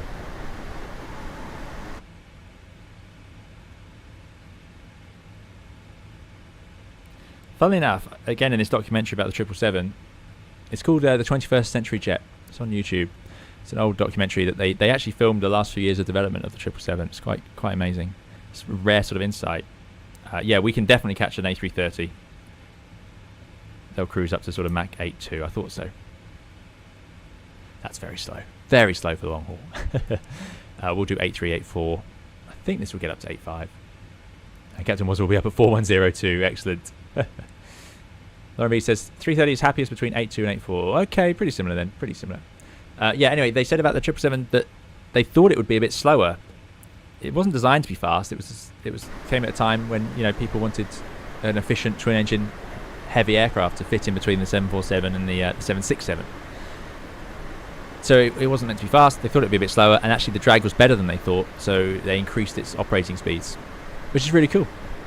Which is why it's not far off a 787. 787 was designed to be fast, and it goes up to 8.5 quite comfortably.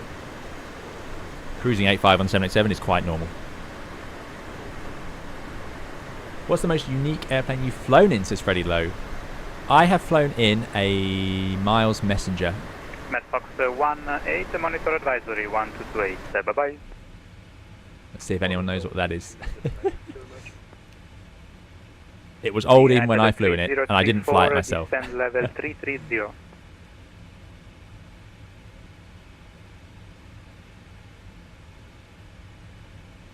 I hope we didn't miss something else there. Pete White says, I really like 2024 now, but my biggest gripe is the overly complicated controller setup when trying to make different profiles for my TCA stick and throttles. 2020 was easier. That's interesting. I find it confusing, but I find it easier, especially the fact in 2024... 245, monitor advisory 1228. Bye-bye. 1228, Alitalia 245. Grazie, ciao. Ciao. There's traffic above us there, crossing. 33, we're only doing 950 feet per minute, no trouble. I'm surprised we're so slow. The triple can actually climb better than this. So if we go to init ref, I was already gone to climb, yeah, it says climb up there. It's just due to the fact that we're getting an increasing tailwind, so we're not getting the performance. 6 to Alpha Golf, do you have a stand? Anyway, 1228. Whenever you want. It was lose-lose. It was 500 to go, whichever way round I span this style. 6 to Alpha Golf, stand 303, taxi Alpha November. 28. On Unicom. What was I saying? Talking about 2024. So at least in 2024, the controls, you can actually set them up on this panel here in quite a handy way. But again, it's not very clear, and it took me a while to figure that out. And I only had to figure it out because I did so many airplanes. Yeah.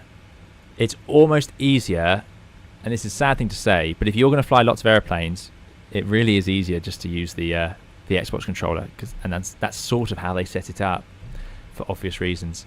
Now, I'm curious how many of you are using 2024,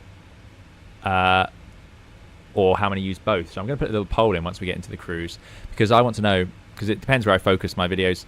I know that generally it doesn't really matter which one I make the video in, because we could have it in the as long as the airplane's in both simulators, what does it matter, right? They look so similar. I defy anyone to be able to look at this screenshot and go, oh, that's 2020 or 2024.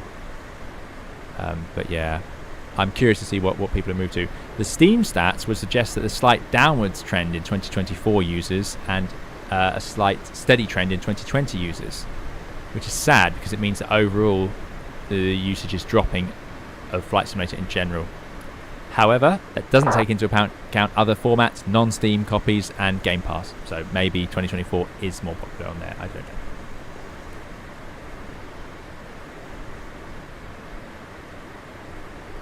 Mark says, wasn't the Messenger used by the RAF as a trainer? I think it was. A long time ago. Hugh says, try flying the Nimrod? That's bespoke. I bet it is. Yes. Yeah.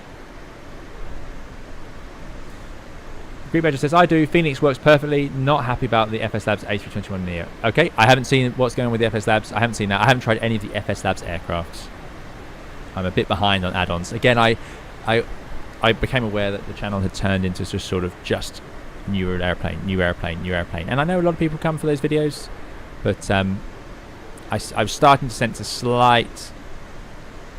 I just sensed that maybe we needed some flying content as well. Captain Was is sticking with 2020 for now. Spent too much money on it to move on. Haven't really had any issues. Just the usual flight sim pains. Yeah, that's it. I mean, look at this. I think it looks great. Richard B says, I'm considering booking route canal work as a bit of light relief from the pleasures of Flight Simulator 2024. Yes, fair enough. When I did those first videos, you know, where I flew all those different airplanes, and it's bad enough that making a video, I often have to redo things. Often in Flight Simulator, X-Plane was very easy, and I am going to get X-Plane 12 up and running. Now I've got my new computer set up. I've got the space for it as well. I've got 4 terabytes, and I'm going to keep this one cleaner machine than my old one. It got filled with so many add-ons, lots of which were out of date or didn't work anymore. Anyway, I was making those videos, and I remember in one of them someone commented and they just said that I sounded almost manic, as if I'd been wrestling with Flight Simulator for the last 3 days, which is basically exactly what had been going on. It was just constant. It was such work. By the way, I'd probably put on a VOR left or right needle. Again, it doesn't really work at RNAV. This is an option, by the way, to have RMP, AMP showing on the nav display. Not all of them do that. The amount of options you can see with the PMDG is fantastic. If you go in here, it's quite ridiculous actually what you can choose to do, which spec of TCAS you want, D rates. This is stuff I do like from PMDG. It's a little overwhelming, so I tend to just leave them all at default and then fiddle what I don't like. For example, heading should be heading, should not be track, in my mind. Anyway, we're doing 1,100 feet per minute up through 35,000 feet, as you would expect, given how light we are, so that's good. We're going to be there pretty soon. And there's our green banana showing where we're going to level off. Captain Was is up there climbing and soaring away from us. Very jealous.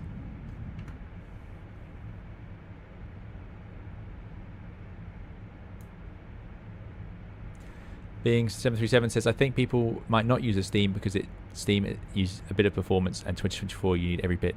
Yeah, but I don't personally think Steam causes any significant issues in the simulator. I tend to find it's the internet that causes the biggest issues. So my old computer was i7-10700K, 32 gigabytes of RAM, RTX 3080.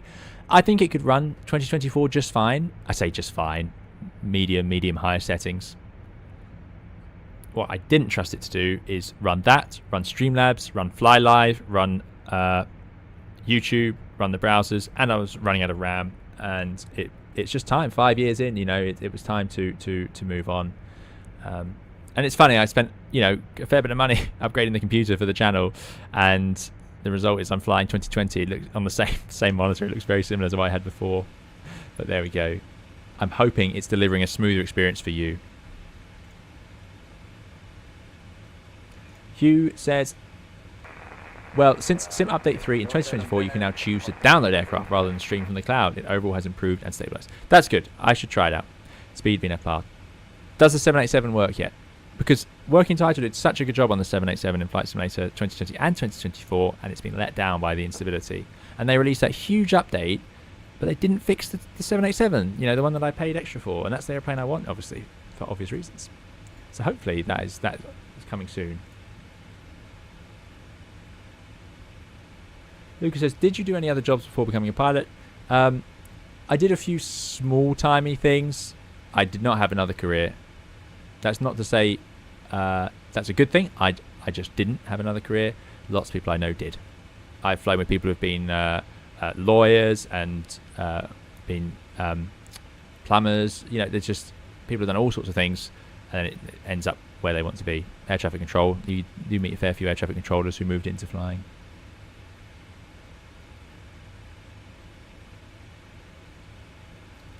Adria Radar Online. Excellent. Thanks, Captain Wazza.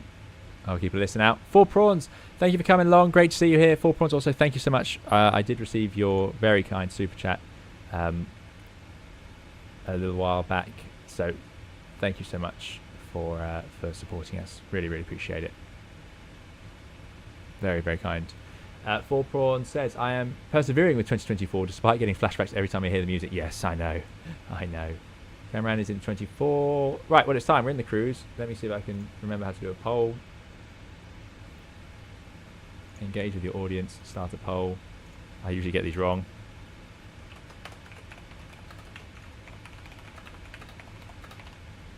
Which simulator are you using?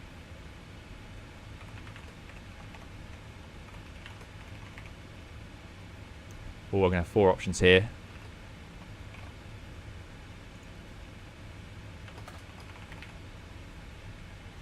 Let's see. Let's see what the audience thinks.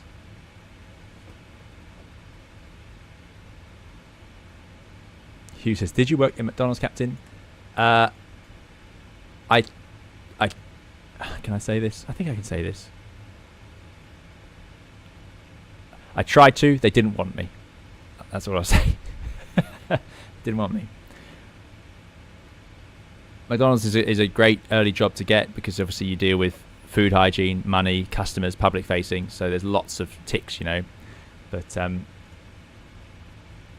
they obviously want people who aren't going to leave at the first sign of flying becoming available. Crash Ed, great to see you. Thanks for joining us. I think Ed said it over in America, but thanks for coming along. Crash says, long time no see. Hope you are well. Can't join you today, but we'll catch up later. Have a great flight. Thanks so much, Ed. Great to see you again. Thank you for coming along to say hello. I really appreciate it. I'm absolutely thrilled that so many people have come out to see us chat with us today, because I've missed this. I have genuinely missed this. It's been great. Richard B is 2024 and X-Plane occasionally. There we go. Interesting. Tom is 2020 and X-Plane. So a few X-Planes together. Midnight Club says, hi, Captain. Hope you're doing well. I had a quick question for you. Did you immediately jump to being a captain on 787 from 320? How does the process work without getting into too much details? So, the question is, would you move over as a captain? If you're a captain on 320, would you move to be a captain on the long haul on the 787? That will depend on the airline. A classic route for a pilot in a major airline that has short haul and long haul aircraft is as follows. Short haul, first officer. Long haul, first officer. Short haul captain, long haul captain. That's a typical path. However, there's not many airlines in the world that offer that. For example, if you work for an airline like Emirates or Virgin Atlantic, there are only long haul fleets. So in those airlines, you'd be first officer, long haul, captain long haul. And likewise, there are lots of pilots who don't want to fly long haul and will fly, will not do the. Maybe they'll do long haul for a bit as a first officer, and then they'll go and be a short haul captain and stay there. So there's a whole host of ways around it. But a typical route, like I say, would mean that it's harder, or you need more time in the airline to become a long haul captain. Typically, not guaranteed. Some airlines where it's just more tiring, because it is tiring, but it's not particularly sought after. It actually wouldn't be like that. It might be that short haul commands are harder to get. You know, all depends on the terms and conditions of your airline. Right, let's have a look at the poll. It's slowly adjusting, but yeah. So that's what I expected. I expected most of you to say Flight Simulator 2020. If we were to say add in the both into 2024, that's still lower. So that's interesting to me. Thank you for your votes. That's 72 votes. A reasonable sample. I'll keep it up for a bit longer in case any new joiners. By the way, if you are enjoying, do please leave a like. It makes a massive difference to the channel, especially a channel that I don't get to put up quite as much content as I'd like. So it makes a big difference to keep us relevant on YouTube. If you could leave a like, really appreciate it. Thank you for those. I can see them coming in now. Really kind. Richard V says, it would be nice to have an X-Plane 12 stream to take the channel back to its roots. I agree. I really want to fly X-Plane 12. I want to fly the Tolis A340. I've got the hardware. I just need to do the controls settings and get the sim up and running. And I'm going to run it vanilla and we'll see what it looks like. The one thing I remember about X-Plane is how many sort of add-ons we had to have to get it all working nicely, the checklist and so on. But it was cool. It was really cool how many things we could have and how easy it was to install them. So I liked it. I really liked it. And I missed it for a long time when 2020 came out. Ashley says, does long haul or short haul have more prestige for pilots, or is it just whatever? The pilots who know what they want are happy, whatever. They don't care what airplane it is. They know maybe they want to be in a certain base. Maybe they want to be home more. Maybe they want to do long haul more. So they don't mind. However, when you start out in flying, if I said to you, you can fly the Boeing 777 or the Boeing 737, what one would you choose? That's what I'd say.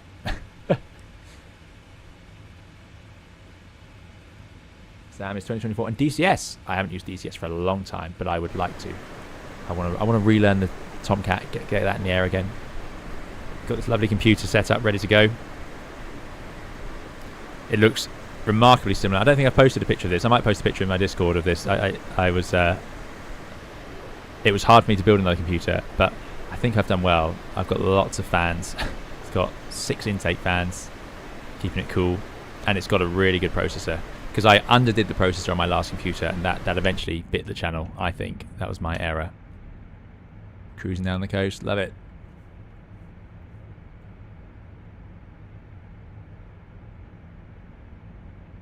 Taser says, between those, probably 777. If it was the 320 and 350, it might be more difficult. Interesting. Hello. You gonna come and say hello? The first officer is vocal. Lorenzo, I'm doing well. I hope you're doing well as well. Thanks for joining us. Tom says, isn't long haul better paid though? It can be, but you're way more. And remember, you're paying, on long haul, you're going to be away overnight, aren't you? So you're paying for that, right? You're paying for food and stuff. So some of the extra pay does disappear.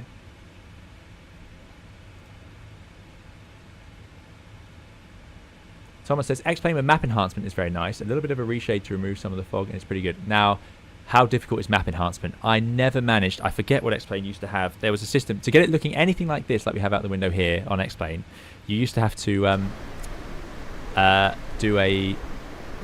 Oh, look at that. I love the water currents in 2020. It still looks fantastic to me. Yeah, you used to have to do a thing called... I've forgotten the name of it now. But it would bring in satellite imagery for different areas of the world. And I never managed to get that to work. I tried several times. So, yeah. if this vote gets to 100... There it is, 100 votes. 48% 2020, 35 2024, 9 both, X-Plane 7. I'm going to end it there. Thank you for all your votes. I'll give it a 10-second countdown. 10, 9, 8, 7, 6, 5, 4, 3, 2, 1. Thank you for your votes. Voting is now closed. And that's the answer then. 2020 still the king. Just about, but still, I say just about. It's quite a good lead actually, considering where it should be by now. Thomas says, download, select cache files, run. Okay, I need to give that a go then. Ascot says, did you ever think of going military and joining the RAF? I did think about it. It wasn't particularly high on my list of things to do. I strongly suspect I would not have been taken, either for ability or you need very good vision, right? Because they get so many applicants. So you need it's a very high vision standards required. Any sort of short-sightedness or wearing glasses, I think, could cause you issue. Maybe not though. Maybe not these days. I don't know. Ortho 4XP. Thanks, Tom. That was the thing I was thinking of. Ortho 4XP. Yeah, that's what I never managed to get working. Been a while since I heard that. Freddie says, I think I saw Antec C5 PC case on your last video. Indeed. Well spotted. Yeah, that's my new computer case. Came with free fans. Can't resist free fans.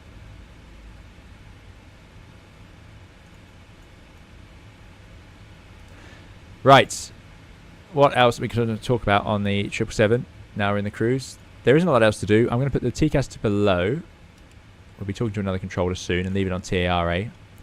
We don't need to do any systems checking, by the way. This second page can stay blank.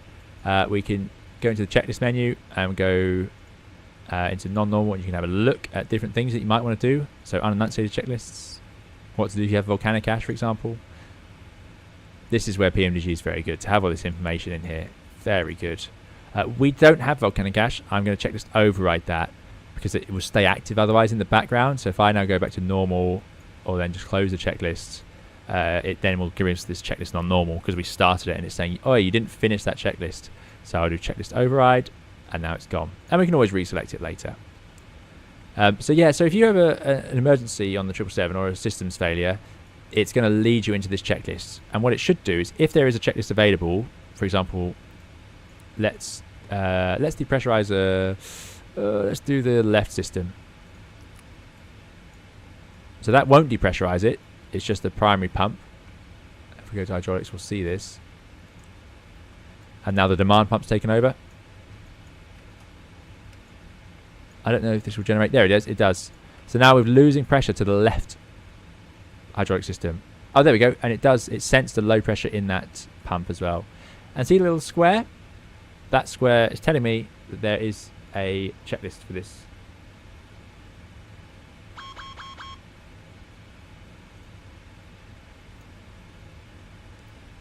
Just moving over to the other viewing window. Anyway, so this square tells me the checklist. So if we press checklist, it'll bring up the non-normals and then it shows them there. And then you'll see them. And it tells us the obvious things. We've turned stuff off. So it wants left elect demand pump selector on, left elect demand pump selector on instead of auto to on, in case there's a problem with its sensing, things like that. Anyway, airplane's fine, so I can restart them. It'll all come back together. Oh. Now, this checklist is still running, so I'll do checklist override because the condition's gone. It's no longer in amber. All good. But I also want to talk to you about the 777's redundancy. It's quite amazing to consider how good the redundancy of these long haul Boeings is, especially of an airplane with two engines. If I go into the hydraulics page again, hydraulics being the traditional way to control this airplane, 787 is much more electric, but there we go. And it's quite confusing at first, but we've got 3 hydraulic systems. Now you might go, well, that's great, so's the Airbus. But these hydraulic systems on their own can power so much. So much. So the left and right are sort of backup systems, although the right does do the normal braking. But and one of the reversers, of course. But the center system's the main system. You've got nose gear and steering. You've got the main landing gear and then the steering. You've got the alternate and reserve brakes and you've got the flaps. So you could fly the airplane on just the center. So if you were to lose the left and right systems, which we'll do now, off. There's something you'd never do, obviously, but this is just to show you. Watch this. We've lost 2 hydraulic systems. This is a major failure. On the 320, a dual hydraulics failure. It's very rare. There's no reason it should happen. But here we go. Now, on the 320, understandably, this is quite a problem. It would generate quite a lot of failures. It would certainly pull up the autopilot, put you potentially into alternate law, all sorts. Look what it's done to us. We've got the checklist to do, of course, which are going to try and resolve the issue. But we've gained no loss in ability, really. We've still got the autopilot. We would have lost the reversers, but that's fine. We've still got our brakes, we've still got our alternate and our reserve brakes, which even have anti-skid available. You know, you wouldn't even know. And that's 2 out of 3 hydraulic systems just completely gone. If there was some reason that the airplane had an issue that the hydraulics had been severed, you know, in a certain point, and they're designed not to be able for that to happen after we know there are some instances of airplanes losing all their hydraulic systems. The the airplane has a backup line to supply enough fluid to remove the uplocks in the gear. It can also run the flaps electronically, and you have cables to spoiler on each wing for the flight control, so you still have that. This alternate pitch trim runs. This is cables again to directly control the stabilizer at the back through the hydraulics. So it's quite ridiculous how much redundancy there is. But my point here is, with this major failure, the airplane's still flying along with the autopilot. Everything's working. It's amazing. It's a very nice thing that the airplane can be so redundant. Same with the electronics, although it is more complex than the 787, which is quite simple because the 787 has so many big generating systems that it actually controls it all for you. You don't have half of this information on the 78. But there we go. Just a little demo of the hydraulics on this airplane. Absolutely amazing. Let's clear that out. Jumping into the chat. Oh yeah, 13. Yeah, we got a call. 1300. Thank you very much. Thanks, Captain. Was it 1300? 13. Come on.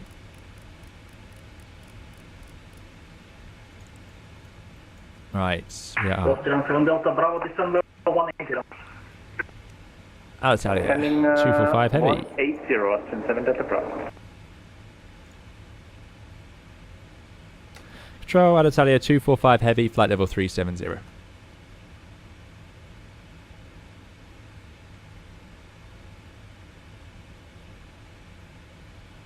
Alitalia 245, 185. There we go. Question there says, what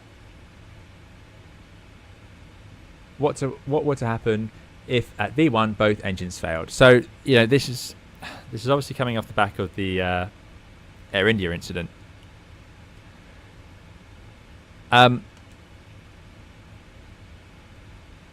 Yeah, I mean, unprecedented would be the word. There's a lot more investigation to be done on that until we have an idea what actually happened. It's an absolutely shocking video, of course, and seeing the photos of a 787, in pieces, and it's parts of an airplane that I see, every day, and I put myself onto and fly it around the world, and to see it in bits was, to recognise the bits that I inspect on a walk around. It's quite sobering.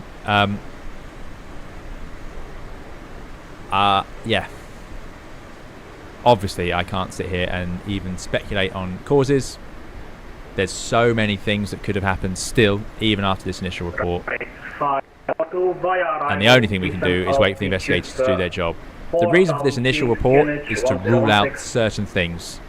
It's to say, no, we don't think it's to do with this, this, and this, so we're not going to issue any recommendations. And that provides some reassurance to the manufacturers, the airlines, and passengers, customers, obviously.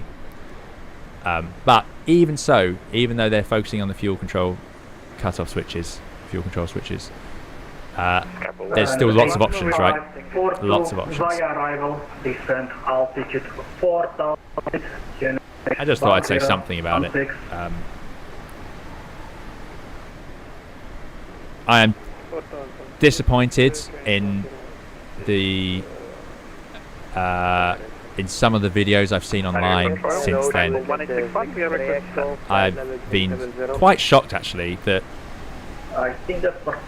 certain individuals are happy to just speculate, guess, suggest pilots have done something wrong, all long before an investigation, just as soon as it happens. And I think I'm not. I think you can all probably guess my thoughts on that. Just 63 Echo, Adria identified.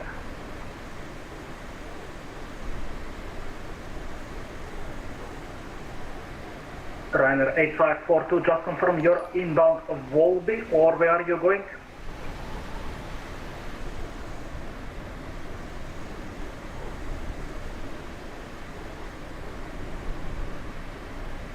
AJKN super chatted 499. Thank you very much. AJKN says straight off a real 350 to a virtual 777. Great to see another stream cap. Thanks so much, AJKN. Really appreciate it. Thanks for coming along, and thank you so much for supporting the channel with your super chat. Very, very kind. Really, really appreciate it.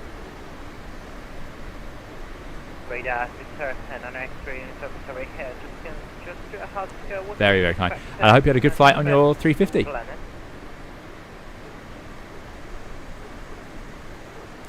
Something I'd like to point out, even though the 350 is called the extra wide body, the 777 has a wider fuselage. The 777 cabin is cavernous. It's so big. It is quite something. Runner 8542, fly heading 330. 330, runner 8542. Fuji2 says, in all the time I have been simming, never seen anyone talk about or use the manual rudder control in the center console. When would you use it? So, Fuji2, great question. It's talking about this rudder. On the 787, you'd never use it. The reason for that is the aeroplane automatically balances out the rudder for you in the case of an engine failure. In the 777, you would use it when thrust asymmetry control is not working and you've had an engine failure. The 777 has a system, it's this button up here, thrust asymmetry compensation. If there's an engine failure and the aeroplane senses there's a differential in thrust between the engines, I think it's more than 10%, it will engage the thrust asymmetry compensation system that will apply rudder to counteract that issue and keep the airplane flying, in a straight line. Pilots can obviously control it with the rudder, and that's what you would use anyway, just to make sure. And then the thrust asymmetry will start applying trim. On the 787, that's built into the systems. It will always do that as it is. But on the 777, it only does it if the thrust asymmetry compensation system works. Now, there's a problem with this system. And I say it's not an actual problem. It's just part of its design is that it looks at the thrust of the engines. So, for example, if the engine shreds itself to pieces and doesn't feed any information, then the computer won't know that there's a differential in thrust. It will just say, I've lost information, and it will not work, and then you'll have to do it yourself. In that case, you can put the autopilot in, but you need to use the trimmer to keep the airplane coordinated, to put in enough rudder to counteract the thrust on the live engine, and you will have to adjust it continuously for the rest of the flight unless you can get the thrust asymmetry compensation working. So that is what it's for. That's pretty much the only reason. It's there for the engine failure case. You don't use it in flight to trim out other things because the airplane will coordinate. It's got a yaw damper. Yeah, it's fine.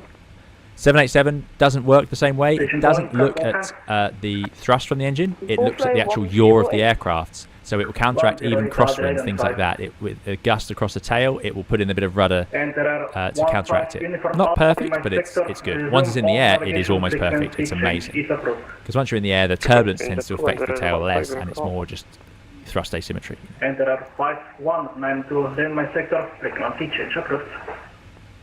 Frequency change approved, enter 5192, bye bye. Skyfall 1861, contact split 120.875. Control leader 15 Delta, Hugh says, Captain, do you think you might fly the 777X one day? Skyfall 1861, I'd like to. Contact split 120.875. As I always say, there's lots of airplanes I'd like to fly, and yeah, I'd like to fly 777X, 350, 380, 74, 75. Sadly, that's not going to happen in Europe realistically, but yeah, I would like to fly a 340 if that was still around. Only the 500 or 600 though, of course. You're welcome, Fuji2. Thanks for coming along. Indeed, hopefully never have to use that trimmer. Yeah, exactly. And it is there on the 787, by the way, the switch, but you don't need it unless there's, for some reason, a rudder left over. Also, a great thing on the 78 is instead of showing the rudder trim here, it actually comes up here if it's any rudder trim applied, which is a great for your scan. You can see what's going on much easier. Lots of improvements, little improvements between the two.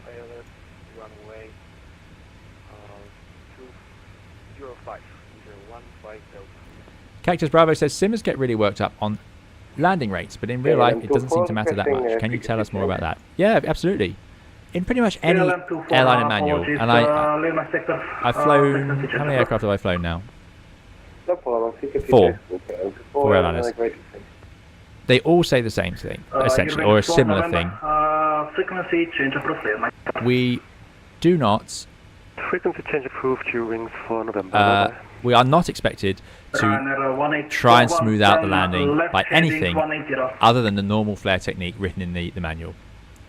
And a key thing is they say do not extend the flare in order to achieve a smooth touchdown. That might not be the exact words, but similar idea to that in pretty much aircraft manual I've seen. What that's saying is, don't try and tease it onto the runway to get a smooth landing rate or a smooth feeding landing. What you need, because the reason is, you'll go further down the runway, you might invalidate your landing performance, put you close to the end, and also it increases the risk of a tail strike, because the whole time you're doing that, you're raising the nose and the tail's getting closer and closer, and then eventually the airplane's going to sink on, and if there's a gust of wind or the spoilers come up, it could dump the tail down, something like that. So the idea is you flare and you let the airplane settle on the runway in a safe position, and there's loads of criteria we apply, but yeah, landing rate is not one of them. The G-force is sort of measured, but Boeing don't consider it a hard landing unless the pilot thinks it's a hard landing. In the Boeings, you don't say, oh, it was a hard landing because it reached 1.8 G or whatever. In fact, it would have to reach a lot higher than that to be considered hard, even on an Airbus. But yeah, in Boeing, it's just if the pilot thinks it's a hard landing, get it inspected, and that's it. So yeah, we don't measure feet per minute. Another problem with feet per minute that we use in Flight Sim Land, and I know I have it on my stream because it's a feature that people seem to like, but the problem with it is, if your runway has an upslope, you'll expect it would be a positive feet per minute going on the runway. And if your runway has a downslope, it would be negative, right? If you were a really smooth landing on a downsloping runway, it might involve a rate of descent of 100, 200 feet per minute to start with, let alone the actual landing rate. So yeah, it's not measured. We don't look at it. You certainly don't look at the vertical speed indicator on landing in the real airplane because it's not accurate enough. They can't work to that level of detail.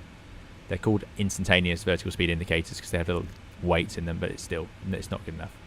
Tord, thank you so much, Tord, for the very generous 500 NOK. Let me get this right. I think that's Norwegian krone. But thank you. Yeah, Norwegian krone. That is very, very generous. Thank you very much, Tord. Really, very kind. Tord says, glad to see you back in the virtual skies. Completely baffled by the findings presented in the initial report on AI-171. Let's hope there is some knowledge and learnings to further improve aviation safety coming from the final report from EMPR. Tord, thanks so much. Really, really appreciate the support on the channel, and I totally agree with you. And that's exactly the right take to have on it all. Yeah, totally agree with you. And thank you so much for supporting the channel. Very, very generous. Really, really kind. Thank you. And I hope you're doing well up in EMPR, which is Bergen, I believe. My YouTube is running a little bit behind. Apologies for that. Let me just get all this right. But yeah, thank you so much, Tord. Really, really appreciate it. It's very, very generous. Thanks for supporting the channel. And yeah, in terms of the Air India, that's it. It's a case of we need to wait for the final report. And presumably they don't know yet. They are working on it. But very sad, of course. Very sad to see. And it is very shocking, no doubt about it.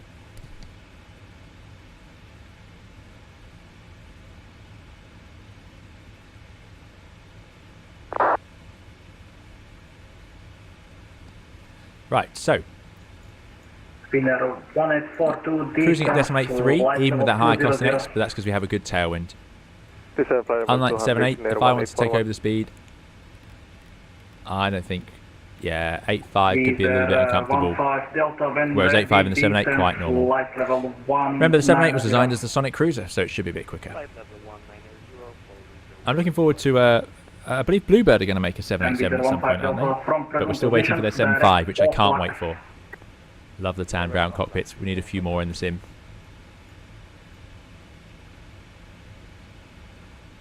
Oh, I missed another call, I think.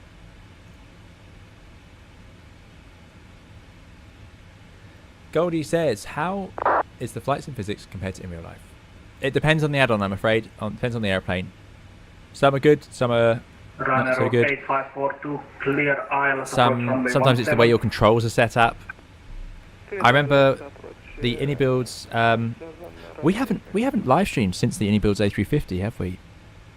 I remember there was a bit of a lot of talk. People were talking about the physics of that. I didn't find them personally to be a problem, but some people didn't like them. I strongly believe that's down to different control setups would make it feel correct or not.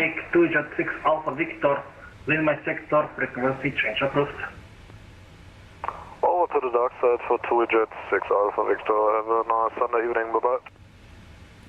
Mark Burgess says, when I was a postie back in the 1990s, I knew a chap on one of the routes who, like me, was a model railway nut. We were quite good friends, and he was a CFI version of A340. Very cool. Yeah, A340. Very nice. Model aeroplanes, model railways, it's all connected, isn't it? You love having control.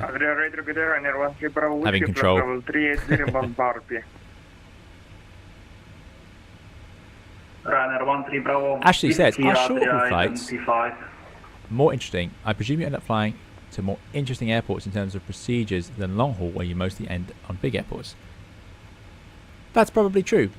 Depends what you define interesting by. Of course, there are some things about long-haul that take you to sort of iconic airports around the world that make up for that. But you're right. Typically, a long-haul airplane would arrive into an airport with good facilities, ILS approaches, you know. However, my Tokyo LDA video proves that even on a long-haul airplane after a very long flight, you can find yourself doing some fun visual manoeuvring. But you're right. 170 already. It's also to do with exposure. So in short haul, you could do several times a day. You're flying approaches, so the chances are you'll just see more different types.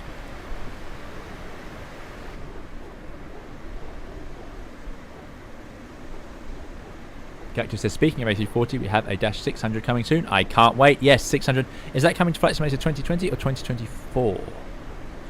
Elias Moores, good to see you. Elias says, no way, he's live. Greetings. I'm on my way back home. That's the best. What can happen? Hope you're good. Thanks for coming along. And yeah, we are live. It's been a while. It's been a while. The channel's grown a bit since I was last live as well. I think we're over 96 and a bit thousand subscribers, so thank you so much for those of you subscribing. If you are watching today, do please leave a like, and I know I hate to say it, like and subscribe. Yeah, we're almost at 97,000 subscribers. My dream was to reach 1,000 subscribers, to reach 100,000. I know you shouldn't have a dream like that, but once you hit 96,903, it's hard not to see that 100,000 as a goal. So it'd be nice if we can get there. I probably need to make a few more videos and streams though to actually achieve it, so I'll do my best. They didn't say which, but my guess is both in terms of which simulator the 340 will arrive to, because the A330-900 is coming to both sims. There we go. That would be good. I hope it's both. Right, what else can we show you? Yep, I'll leave in my sector. Frequency, change approach, enjoy flight. It's in a way it's the same generation as the 330, isn't it? And it was sort of built to compete with that, but provide more seats. Although it did compete with the MD-11 actually at the start as well, the 777. But yeah, you have these sort of small screens. There's some funny quirks about the 777 in the fixed page. I think if we wanted to put a range ring. It does take. Yeah, it is taking it. And there's 4 fixes. That's good. Yeah, no, it's a from the ground up a long haul airplane. Hence the hydraulic systems being so robust. And like I say, the electrics are the same. APU will auto start if it loses power to the one of the main buses. You know, things like that. It's pretty cool. I'm not going to fiddle with the electrics though, because we'll probably dump half the. If we end up resetting the FMS, we could lose the flight plan. That's the only thing with it. There's 2 flight management systems on this airplane as well. So there's this one, and there's another one running in the background. There is a way to see that if I go to progress. There you go. FMC right is the primary FMC, and then you got the left FMC as well. The 787 has 3 FMCs. Got an extra one as backup. We're also using GPS navigation, so it's not using the radio. We could turn that off if we were concerned about GPS spoofing, which I think everyone knows about now. Yeah, we should stream the A350. I haven't tried it for a while in terms of stability, but I'd like to try it. AJKN says, can't wait for the 340-600. Such great childhood memories. Crossing the pond with Virgin. There you go, yeah. Meant to be very quiet cabin, I think. I never flew on a 340-600, sadly. I've flown on a 340-300, and that was very quiet. Lauren B says, A340-300 would have been a more contemporaneous Airbus equivalent to the 777. There you go. So 4 engines, and not a lot of power, or very powerful twin engine aircraft. And you can see why the 777 is still around now.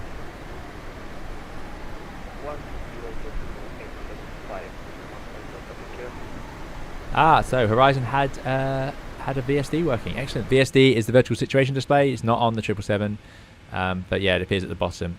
It's because you have these smaller screens. Oh yeah, screens, by the way, lots of ways to move these around. If the symbol generator, as it was called on the Airbus, or if the computer that displays these gets confused, then you have an alternate version over here to fix that. You can also swap them around, so we can have the PFD there. And notice the PFD does shut off the PFD on the outboard screen. Or we can have it as an MFD, or I can make it the ICAS. Bring it over from there. It's usually left as MFD, and then typically this lower screen is where you'd look at stuff. Look at the gear screen, look at the checklist, look at the comm page.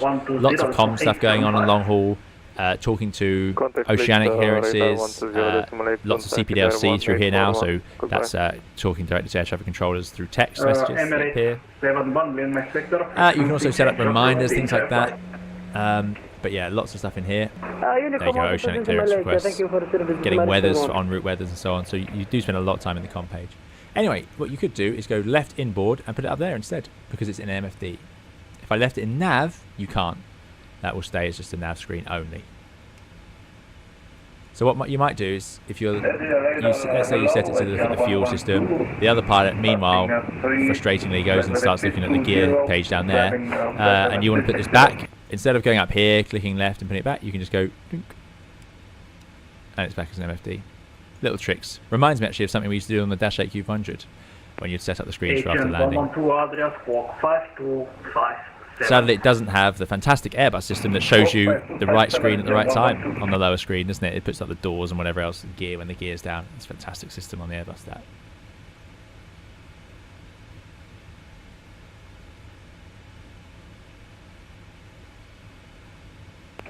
A350 Indybuilds needs a lot of VRAM. I don't know how much VRAM I have. 16 gigabytes, I think. Graphics card's big enough. You'd think they could fit more in it. It's huge. Apologies. Second? Yeah, no problem. With non-X-ray, I'm just asking if the runway is for Airbus runway 34. And of course, don't get all the 7-8, lovely sunshades. So nice. And then, unfortunately, unlike the Airbus, you have this horrible system for the forward view. Long haul pilots spend a lot of their time trying to keep the sun out of the flight deck. Nobody says, do pilots switch these screens often, or almost everyone use default? Often, yeah. The standard is down here, but as soon as two of you want to do something, you'll have to put it up on your screen. So yeah, no problem at all.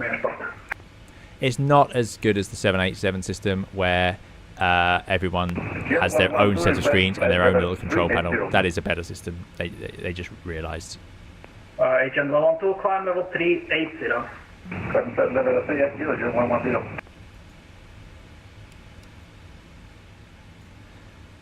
Now, there's TSL. Good evening, Stupid 24 kilo. Where's the top of descent? 400. See, there's too much data. There's too much junk on the screen. Top of descent, way up there, 320 miles away. Now we're doing well. In fact, we're using live time for once. I did say I'd do a night stream. I remember that. That vote actually passed, so I need to do one of these streams in the dark.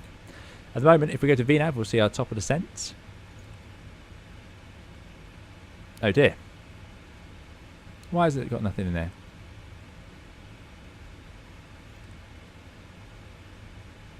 All fly 108, leave my sector, frequency change approach. Unicom, all fly 108. Surprised about that. Just got the winds in. Not sure about that. Anyway, the real airplane will give you a top descent estimate, and you get the time. I can see we're landing at 18:32, so that's actually in an hour. So we've probably got half an hour until we'll begin our descent. Not long at all, really. Hour to go, so Captain Wazza. Could you call speed up? On these sorts of distances, it doesn't make much difference, but it's amazing on long flights. If you increase that Mach by you're at 834, you go to 84, you'd see the minutes start dropping off, but you'll see the fuel, hundreds of kilos of fuel disappearing. Hayden says, do you still owe us a 90k substream? I'm sure I do, Hayden. I'd like to do a long haul flight, and it's not off the cards. It's not off the cards. I thought I'd just get back into streaming today, so I thought we'd get a stream going. Just make sure the new computer runs as well. Like I say, this has been quite a big moment for me to build a new computer and get it all working. I was really nervous of running another stream and not having everything running, because there's just so many things to remember to get set up. But I think we got there so far. Touch wood.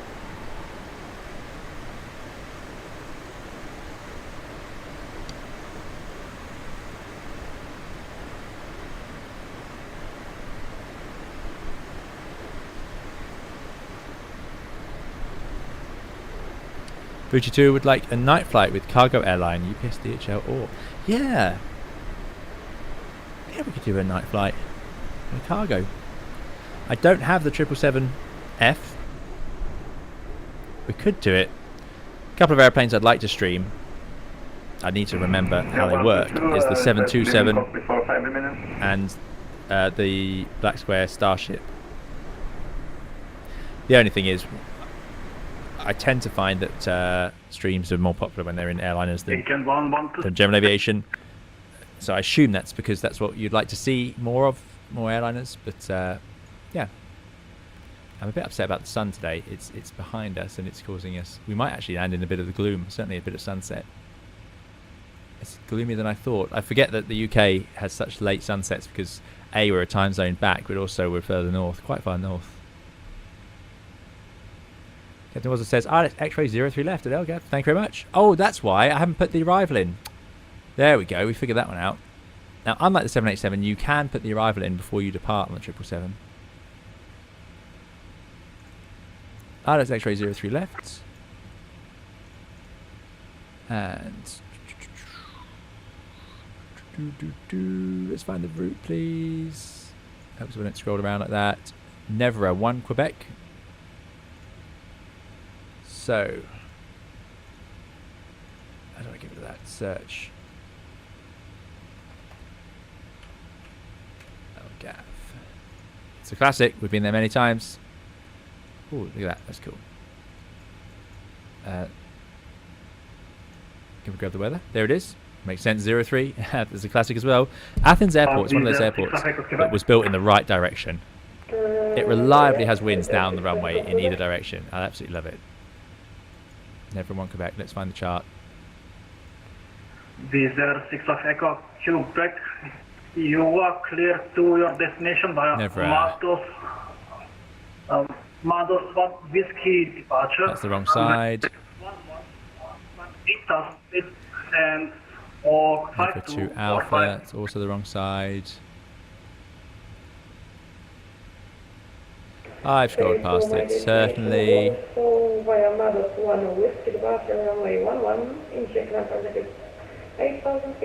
Probably the first one. No. Never. There we go. It's funny we're coming in this way, so we're going to have to go around the whole thing to KE8. 487, yes. I'll pin that one for now. And then the approach, ILS. What do we say? Thank you, Captain Wazza. Captain Wazza says X-ray 03 left. Thanks for the heads up. 7487, thank you. Have a good one. X-ray. X-ray uniform descent. So from KE8, there's the arrival. Unit Skopje 1015. 1010, finish 1015. Never, and let's just check the right one. Never 1 Quebec. Just to let you know, we've just reconnected to the pilot. Was having a few issues. We're flight level 360 inbound eval. That. Now we can see it. And there it is, all the way in, down the ILS. 03 left. Excellent. So that is in. Hopefully they don't change before we get there. There's a star. There's the approach. Go ahead. and the airport's already pinned. Any chance for level 370? No, that's Milan. Let's unpin those. Ocean 1282, roger. No problem, Terminal 370. Airports. Level 370, Ocean 1282, thank you. Runner 13 Bravo Whiskey, descent. Good. So land, 03 left. Roll out. Now it's heavy, it's pretty warm. Control 180 to be leveled by Nixie, Ryanair How do I get back to that weather sort of box? Will it show me on the home page? There it is. So what's it? 31 degrees. Yeah, no brake fans on the 777. You wouldn't have brake fans on a long haul aircraft typically. I don't know if anyone does. I'm not even sure they're an option. The reason is you've got 2 hours typically for a turnaround, so the brakes should get the chance to cool. Secondly, the weight is not worth it. You're going to be carrying that around for 12 hours in the cruise. That's a lot of weight, fans and their mechanisms, so it's not considered worth it by the airlines. Because that's fuel, right? You don't need it. The brakes will cool off on the turnaround. So yeah, you just don't see them. Even though the brakes might get hotter because obviously it's a big heavy airplane. The 777-200ER has loads of wheels. It's got loads of brake discs as a result. It has no trouble stopping and cooling off. It's got fantastic brakes. It's over-braked. Over-engined, over-braked, which is great. Two great things, isn't it? What pilot doesn't want extra power and extra stopping power? So there we go. Right, that's the arrival in, and we can run a performance. Landing en route. 03 left. It is dry there. 210 tons. I think that's our current weight though. Oh no, 214. So yeah, 210. Fair enough. I could put that in now. 209.1. You don't have to do that, but it does reduce the weight slightly. And flap 25, standard landing flap on a 777-200. And it goes. We'll have no trouble. Frequency change approved, Ryanair 8897. Landing weight is in excess of structural limit. Let me check that. Have we saved too much fuel? We weren't at the max zero fuel weight. If possible.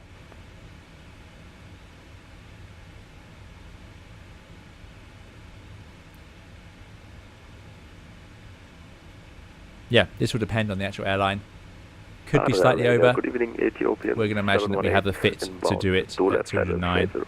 However, it says it's over, so let's go for 208. I'm sure we can also overburn if we want to. There we go. Look at that. 52674 Ethiopian 718. No trouble at all. And someone else was calling me before that? Flat 25. Yeah, that's what should have done. And we'll go. Water brakes 3 is quite common. Gives you 6,300 or 900. Look at that. Ridiculous. Under 2,000 meters. And that's only flat 20. That's 20 actually. There we go. Giant 466. Just over 2,000 meters to land with a headwind, admittedly, but water brakes 3, flat 25. Not even trying. Let's go to max auto, which you can do in the Boeing. 1,400 meters, and that's using auto brake. Max manual. Ridiculous. A kilometer. Yep, flight heading 1. That's what I was saying. This airplane has so much brakes. It's just no trouble. These are favourable conditions, no doubt, but even so. The reason you wouldn't do this is because they'll get hot at 31 degrees. Heading 120. The fact is, even that, 2.1 kilometers. If I go back to the charts,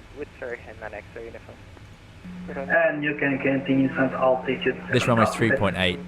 We do have an inset threshold, so I think that will work out nicely just to make one of these high speeds.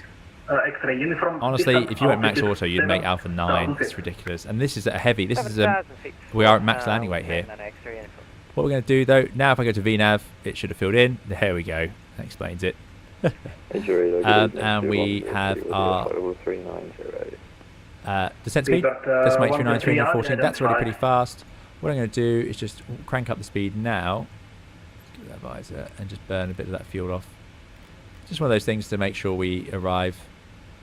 Radar, good Can we get to evening, H6 Ryanair 10 not really worth it. One of those things to make sure we arrive definitely the right weight. And past IOSA. Now, of course, in an emergency, you are entitled to land the 777 overweight, and being slightly over the structural weight, it will have absolutely no trouble stopping. In an emergency, though, you may have no choice but to put it down on the ground overweight. If there's something like an uncontained engine fire, then that's what you have to do. And it will require inspections by engineers and all sorts. Probably the brakes should overheat, things like that. But if you need it on the ground, you need it on the ground, you know.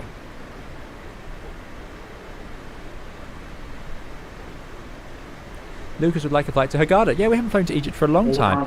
I've had some requests for group flights as well. We used to have good fun with those, so maybe we'll do another group flight at some point.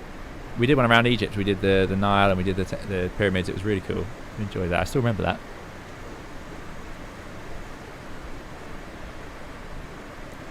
Miku says, what do the brake temperature numbers on the Boeing actually mean?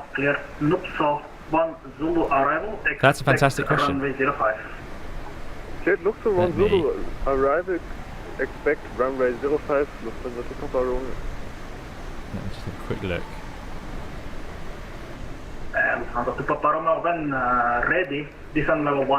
It's a relative value, so flight level 190 when ready.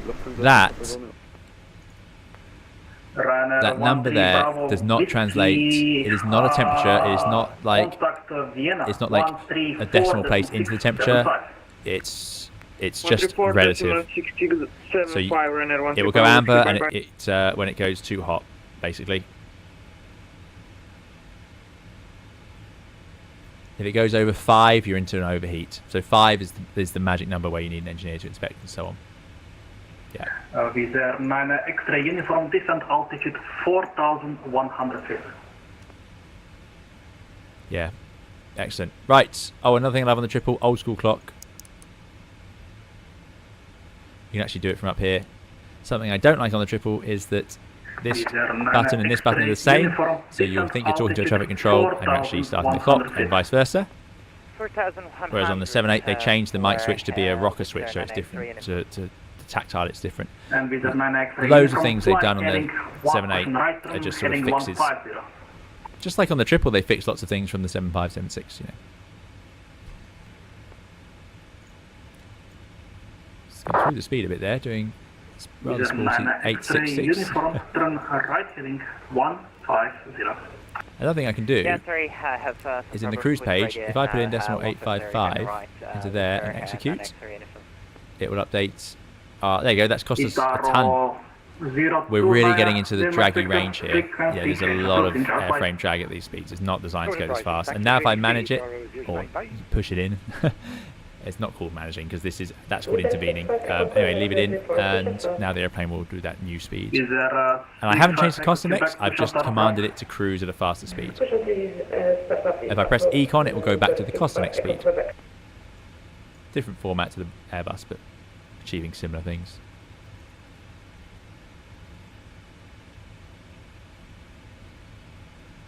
Lauren B says, definitely no fans on the A380 for sure. Maybe on a domestic 777s in Japan they might be fitted. Can't hardly see it as an option.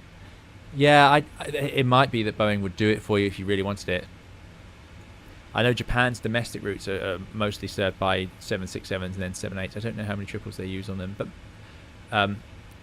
even then, I suspect because the 777 is so over braked, as it were, it wouldn't need brake fans. I think the brakes would be cool enough.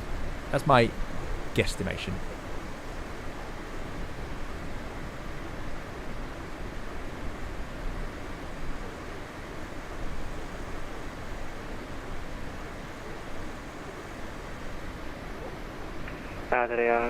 Livermore says, I really enjoy the 777-200ER. I've been considering getting either the 777-300ER or the 777F. Would either be noticeably different in your experience? 10 Sierra Zulu, address clock 5217. I'm going to be really honest. No. That's not to say there's no reason to get them. If you like those airplanes, then they're fantastic add-ons. 777-300, you know, huge machine. Huge machine. But it's a similar, by design, a similar experience to this, you know. But I'm glad you're enjoying the 200. I think it's a fantastic machine and a fantastic simulation of it. Definitely getting gloomy. Don't need the sunshades anymore. Didn't really need them earlier. Right turn heading 300 and clear left 34. By the way, just like on the 320, this window, if it were, it wouldn't open in flight. It's a plug type window, right? So it pops in and then goes backwards. But if it wasn't quite secured, and you should know for several reasons, it actually is ICAS sensed. So if the window is unlocked, it will show up on here. And then you also, like the Airbus, have the orange handle. But the Airbus windows weren't sensed by the airplane. This one is, even if it's just unlocked, but still in the right place. The point is, if it was unlocked and then you had the handle back or you just forgot, there's no excuse because the airplane will tell you. But if for any reason it hasn't latched or sensed that properly and on takeoff it gets pushed backwards, and again, I can't see that happening because you also have this crank here as opposed to it being free sliding like on the 320.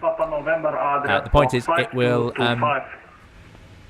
be fine to get in the air and then close it, because Boeing actually says that the air around the nose, because of the way the pressure forms and so on, there's actually a very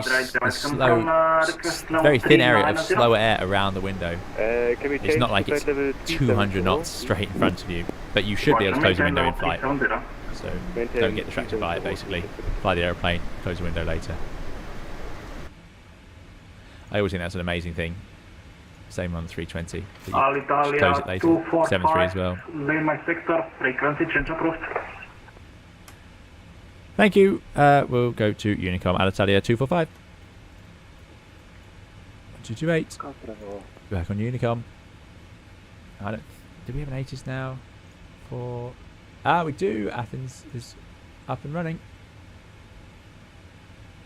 It's X-ray 03 left.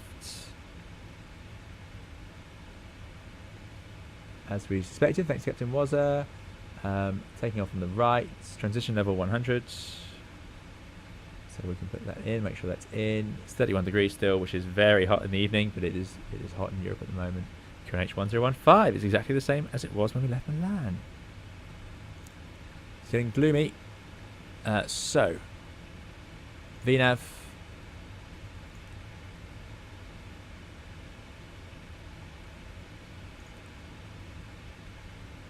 Transition level. What did I say? 100. So yeah, it's correct. Correctly calculated. Good. Solves that one.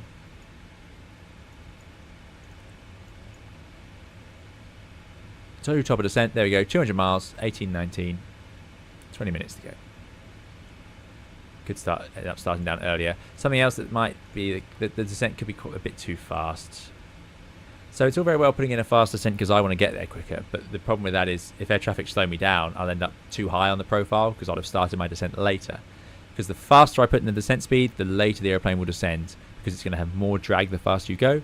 So it will stay in the cruise for longer, then it will chop the engines and fly, I say chop the engines, it will come back to idle and fly the descent at high speed.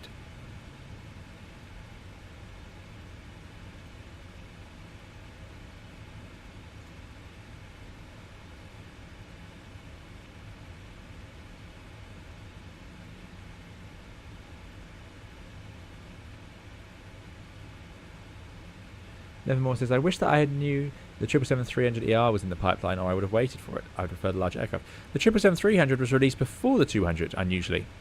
Yep. So you must have just missed it. But, no matter. I think you're getting a great experience with the 200. The 777-200 is up to 300 tons. The 300ER, I think, is up to sort of 350 tons. So it is bigger. It's not, like, as big of a difference as you might imagine. The 777-200 is longer than the 787-9, so the mid-size 787.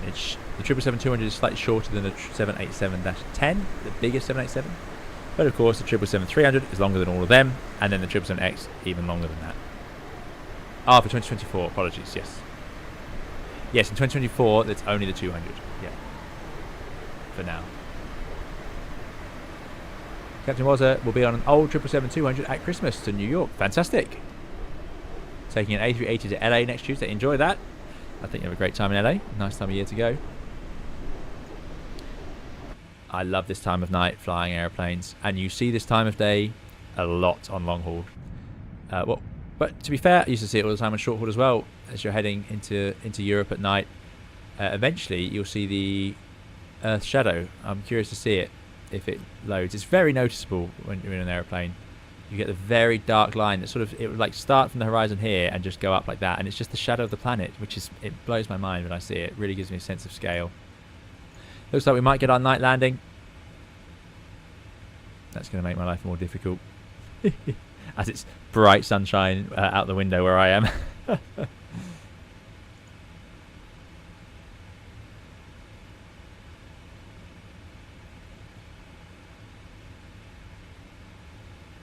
Livermore says, I have seen the 777-300ER.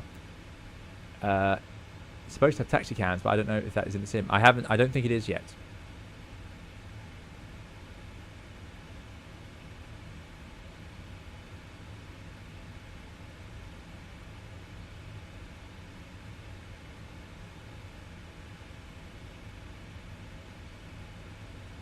Fuji2 says, flew to Sri Lanka on the first flight of a brand new 777 25 years ago, and as far as I know, it's still airworthy. Testament to Boeing, I guess.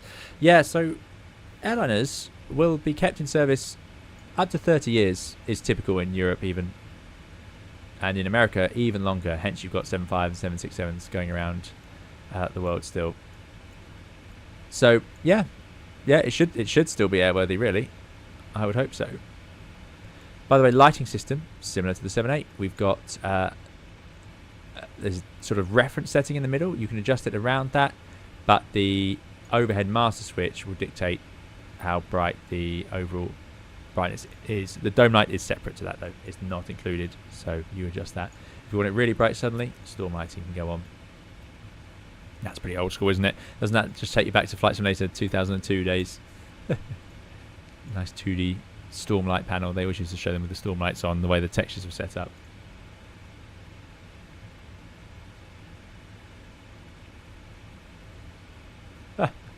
It also says it's a shame the floodlights are in the A350 occasionally. Might have to put the head torch on for the arrival. Oh dear, they're not working. This is a surprise. Come on, Shadow. Do the Shadow.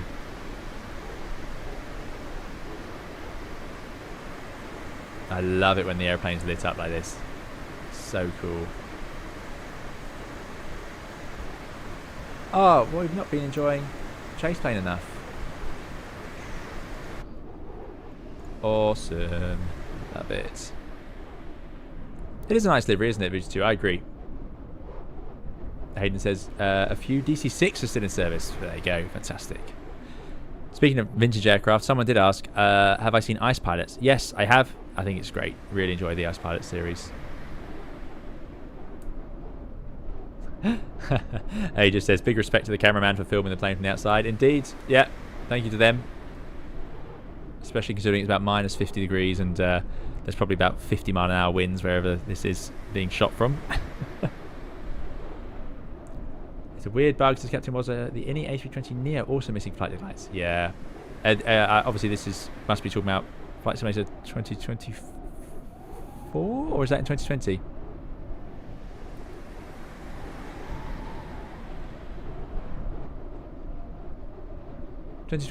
There you go. I didn't know the 350 had that bug in 2020.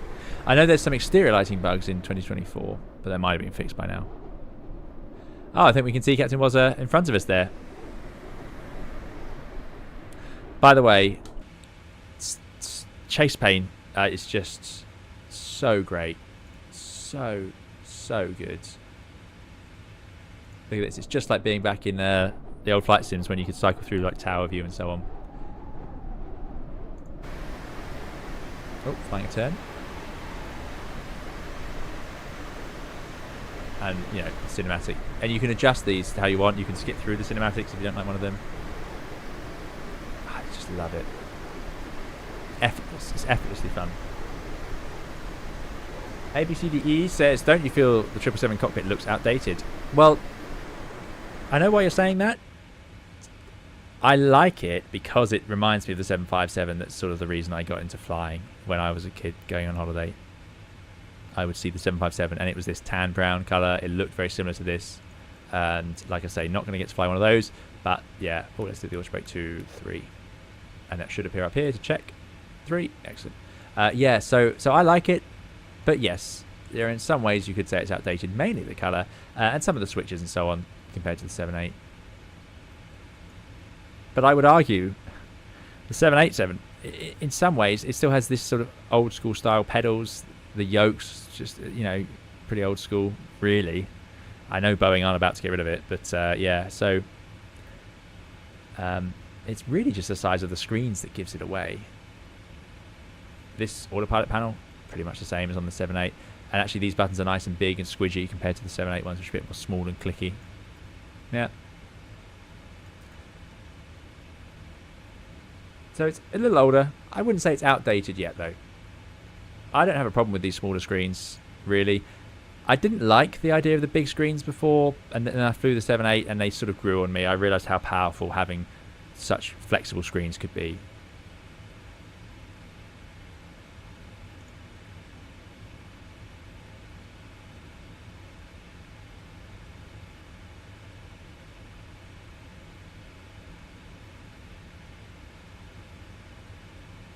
Yeah, it's the colour. Indeed, it's the colour. Let's do that. What else have we got in here? So, for those of you who don't have chase plane, you've got lots of options. So let's go to our overwing, and you'll notice it's hard. It might be a little hard to see. There is this gentle sort of breathing going on because this is a passenger view. So this rocks slightly. In turbulence, it would shake a little bit. If the airplane turns, it maneuvers around a little bit because it's like a passenger looking out the window. And then I've got my pilot view, which is a bit more focused. I've actually set this so it doesn't move much because I do not like it when the airplane moves but the camera doesn't. I find it disorientating. It's not how it feels when you're flying an aircraft. You don't sort of see the airplane moving separately to you. You sort of feel like you're strapped onto it, right? It's like you're wearing the aircraft as a jetpack. So yeah, it's I have that reduced right down, but that's an option. Some people love it, so you can do the thing where it will sort of try and maintain the horizon for you. It's really cool, and you've got so many options. So that these are in blue because they're the pilot sort of settings, and then I've got passenger settings where it's that sort of, there you go, you might see it there with the window frame, sort of gentle breathing. We'll get bumped around by turbulence a little bit. There's the shadow. There it is. As I was... Oh, this is the one thing you've got to do. I need to make sure I go back to the right view. There we go. Yeah, there's the Earth shadow that I was talking about. Love that. Love that they've modelled that. Looks like it'll be in the dark. I hope everyone's happy with that. Really thought it'd be daylight. Baf said some of us were flying planes that didn't have glass cockpits, making me feel old now. Yeah, no, I don't think the 777's outdated. ABCDE says yoke is much better than Airbus side stick. There you go. Everyone has thoughts on that. Captain Watson says I can see you behind. I'll stick a pic in this one. Excellent. I'll have a look.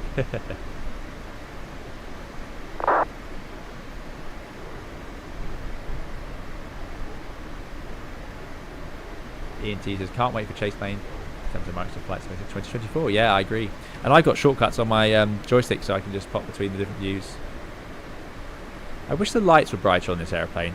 I'm sure they were at one point, but it does all seem a bit dimmer now. Like the nav lights should be, they're very visible, especially as it gets dark like this. Beautiful. Look at that. It's gone into space.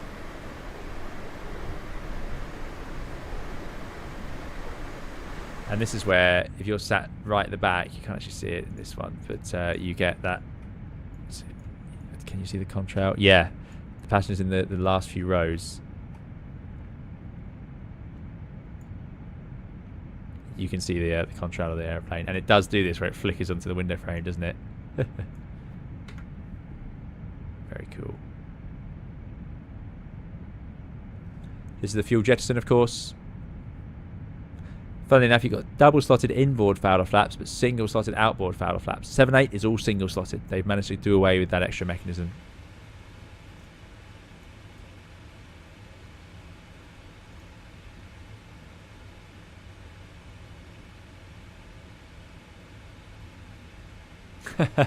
Bush 2 telling Captain Wazza suggesting a go-around might be an option for me. Yeah.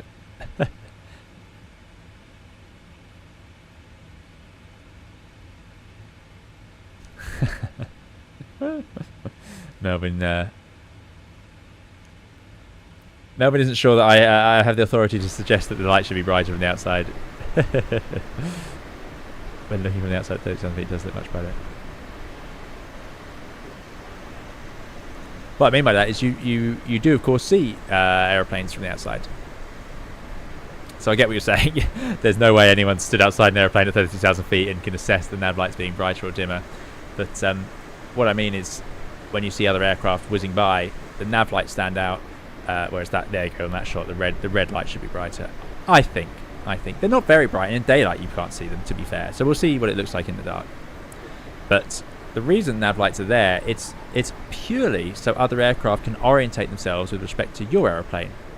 So I need to be able to look at that aeroplane. If you can't see the aeroplane at all, and just the lights, can I tell what it's doing? And the magic of the nav light system is, yes, they are restricted in their angle. So 110 degrees you have on the left and right lights. So straight on, you can see the red and the green. So I know this airplane is flying towards me because the red is on that side and the green is on that side. And I can see the red and green. If I see just the red, I know I'm looking at the left side of the airplane. It's passing me, in this case, right to left. And if I see the green, I know it's passing left to right. And if I can't see any of the colours, I just see the white lights. I know I'm looking at the back of an airplane and it's in front of me. It works. It's amazing how effective it is. Amazing, really. No, it's just a terrible joke. Yeah, no, but it raises a very good point. It is a good point. When you're in busy bits of airspace, you'll see nav lights just whipping by. And 1,000 feet apart it's surprisingly close. You'll be looking out the window and you'll just see red and green appear and then just go getting bigger and bigger and bigger and then go underneath you at night. It's amazing.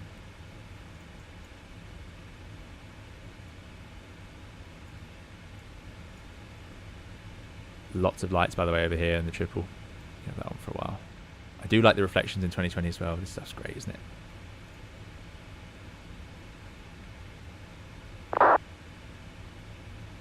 Anthony says headwind have partially updated the cockpit of the 330-900, so it does not completely look like the flyby A320. Excellent. Yeah, we need to get some variety going. I know I'm settling into Boeings at the moment, so I'll let's fly. We need to fly the Airbuses, don't we? Now that PFD is a little bright for me.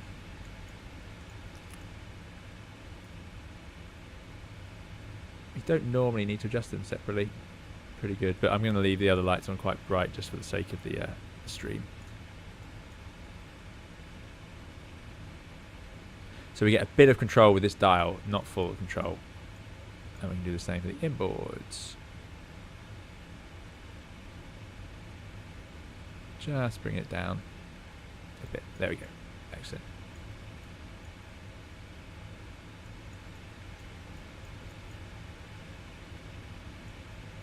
Now this center display is up here. Overhead CB, glacial panel flood. Yeah, it gets complicated when you try and do them individually. But there we go, now I can actually see it and read it. Captain Wazza says, headwind to 330-900 is really coming along. Excellent, I'll have to give it a go. That's for 2020 or 2024? Rouge 2 says, as a sailor, red, white, green is definitely bad news. Yes. Freddie Lowe says, why don't they have any nav lights for above and below? They do. You can see them from above and below. So if I put the camera up here, there you go, starting to work. Just about. I know it's daylight, probably where you're watching this, but you can see it from above. Yeah. And you see it from below. Thanks for the subscription. Your sound is peaking a lot, sadly, boarding time. Sorry about that. I'm talking a little bit too loudly. Is that my voice speaking too much? I'm probably getting too close to the microphone. Need to adjust the settings a bit more. Headwind is the Microsoft Flight Simulator 2020. Okay, thanks, Ian. Hayden says, you won't have to pay for chase plane in 2024 as you have it for 2020. Fantastic. That's good. I look forward to that. Yeah, it'll definitely be something that takes me over to 2024 because I really love it as a video creator. It's so good for me. And I think it's great for everyone. Just press the button and I've got some cool camera angles. Which I'll just leave you to enjoy just for 1 second.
Graham Christie, good to see you. Graham says good to see you streaming again. And 11 Clark M, great to see you. 11 Clark M says great to see you back. Thank you so much for coming along. Yeah, I've been making plenty of videos on the channel. I say plenty, not as many as I'd like, but yeah, I've missed the streaming, so it's really, really great.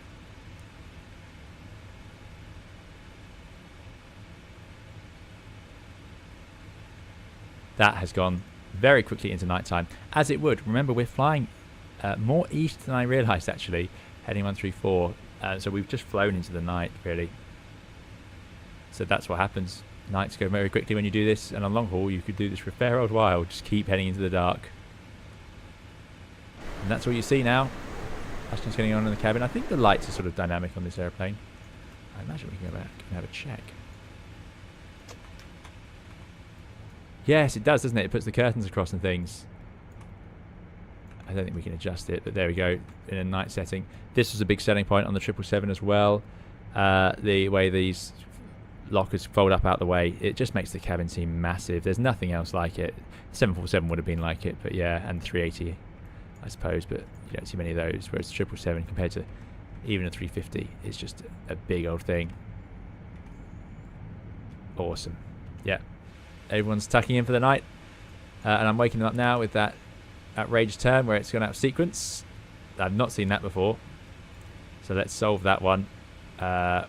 We don't want to go to Etrude or Chorus. Let's get it to make a turn here. Surprised at that. Should have managed that. Maybe it's just too tight at the speeds we were doing for it to successfully do.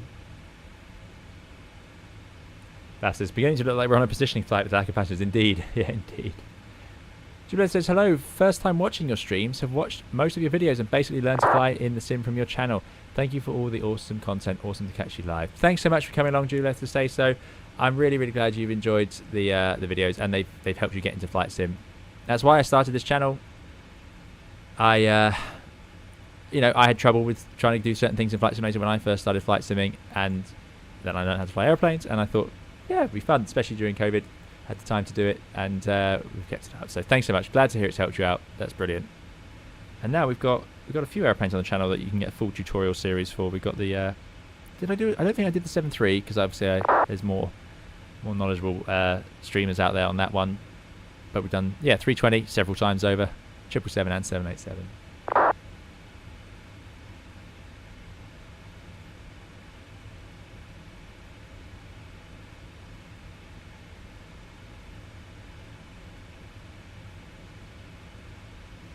Ah, Viper Classic Aircraft. Good to see you. Viper Classic Aircraft says, nice to see you back. I was that Cirrus pilot. I very much remember that Cirrus pilot. I'm going to do another direct here to Nevra just to clear out this, get the airplane working.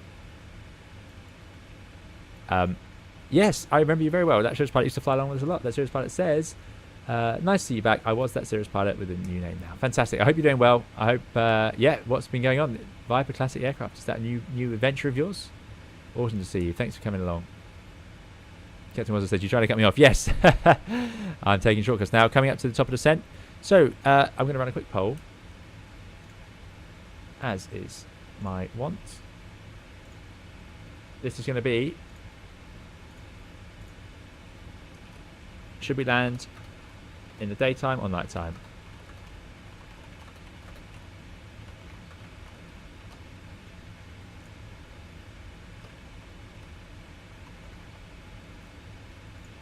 I am a man of the people.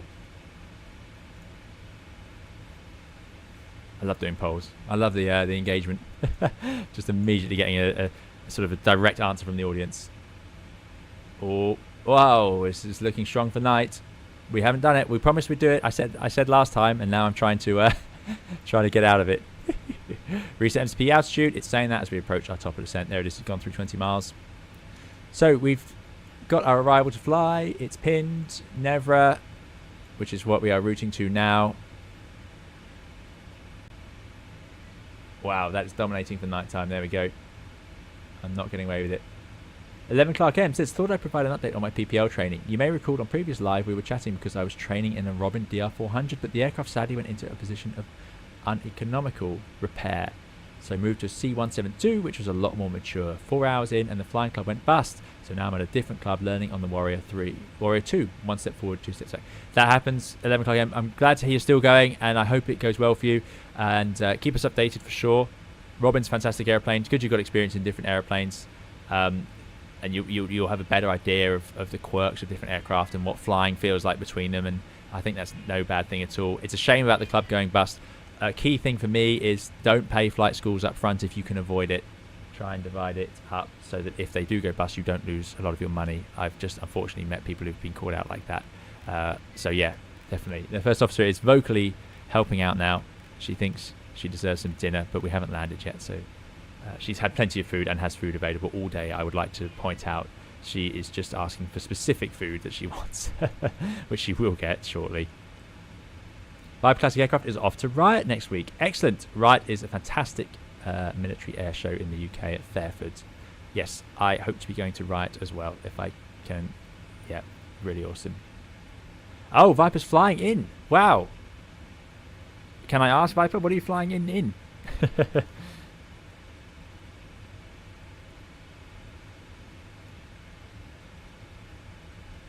So, that's our top descent. We've missed it now. It's staying in VNet out because we're too high.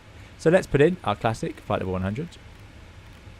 Oh, we did it just in time, so the airplane can capture the path. So it's gone into VNet path. If I left it a bit longer, it wouldn't have done that. Now, here's what it's going to do. It's going to be too slow to bring the throttles to idle. So it's going to dive for the path as a priority. So you often, it's not uncommon to see pilots just close these themselves. I wish I hadn't done that. Let's put them back synchronized. There we go. And then it goes into hold. It should really come back to idle. The airplane should calculate a little bit of thrust on for the descent, and that way it can adjust accordingly if it needs to. Let's say that the winds are a little bit stronger. 11 Clark M says, fortunately I was lucky enough to pay as I go, luckier than a few others. Appreciate your kind feedback. No, thanks for sharing with us, 11 Clark M, and yeah, good idea. Viper Classic says, come and say hi, Jet Provost. Awesome. That's absolutely awesome. T5A. Whiskey 3, 2, 4. I will be looking out for it. I guess that's in the static display then. How cool. How cool that you're displaying an aircraft. Peter DR says, Captain, do you also think that sunset is not right in 2020 when flying real time? No, I thought it was fine. It happens quickly when you're flying at Mach 8.6. Anyway, there's the end of the poll. 62 votes. Nighttime has won definitively. I can't see that changing very easily. So I'm going to end that poll. Thank you very much for voting. We will continue as we go.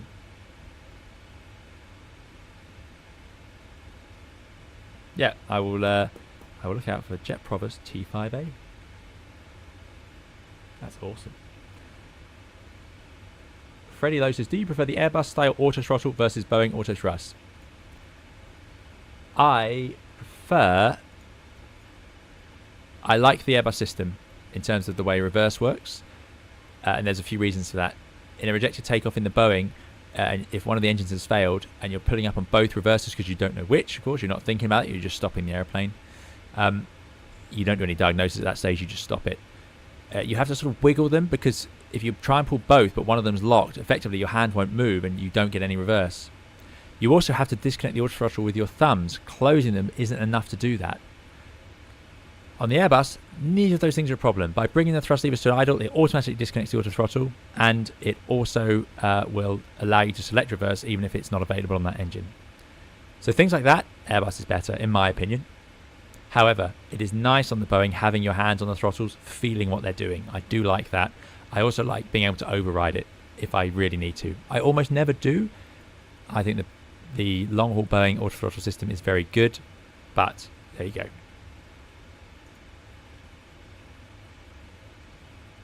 Viper Classic Aircraft says, yep, only static. When you're up against F-35, the Jet Provost doesn't really make the cut. Still, awesome. That's so exciting. What a cool thing to do.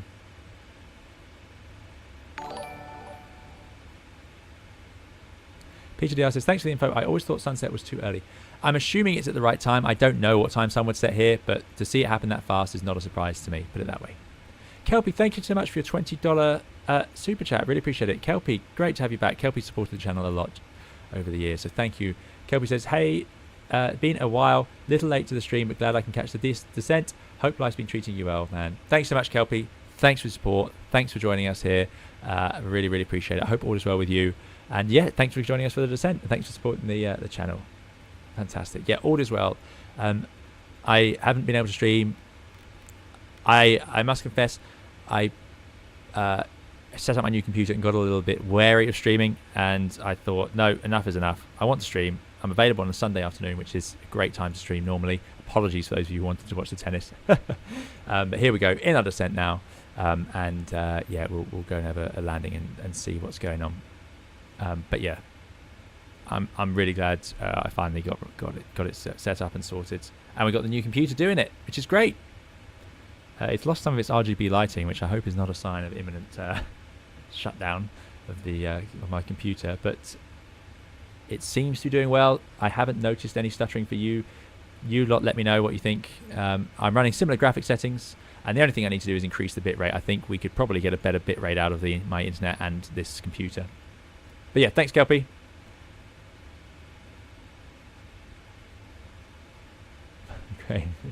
Graham is not interested in the tennis. Excellent. Melvin says, have you ever been in a situation where you felt unsafe and didn't trust ATC to do a safe job? ATC sometimes have competing priorities. I have a lot of faith in ATC, and I wouldn't for a second insult them at all. Pilots are ultimately responsible for the airplane, and sometimes air traffic control will get you to do something that for you is not right. Very, very, very rare. But the pilots have the authority to say unable, and that's the phrase we use, unable.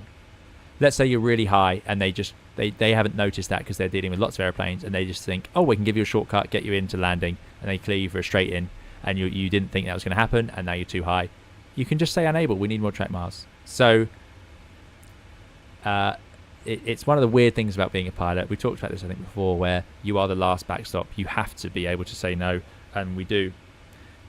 Someone made a point to me recently that it's unlikely we'll have pilot this aircraft anytime soon, because of all the people involved in an airplane getting in the air with passengers on board, it nearly always comes down. And everyone is in a hugely safety critical role. Anyone involved with airplane operations, fuelers, ground handlers, tug drivers, dispatchers, cabin crew, engineers, everyone, air traffic control, obviously. But the pilots are one of the few, if maybe the only people who have an oversight on almost all of those things and have to say no and be happy with every single thing. So it is a role that sort of needs to be there, even if it's not required to actually fly the airplane. But for now, it certainly is required to fly the airplane anyway.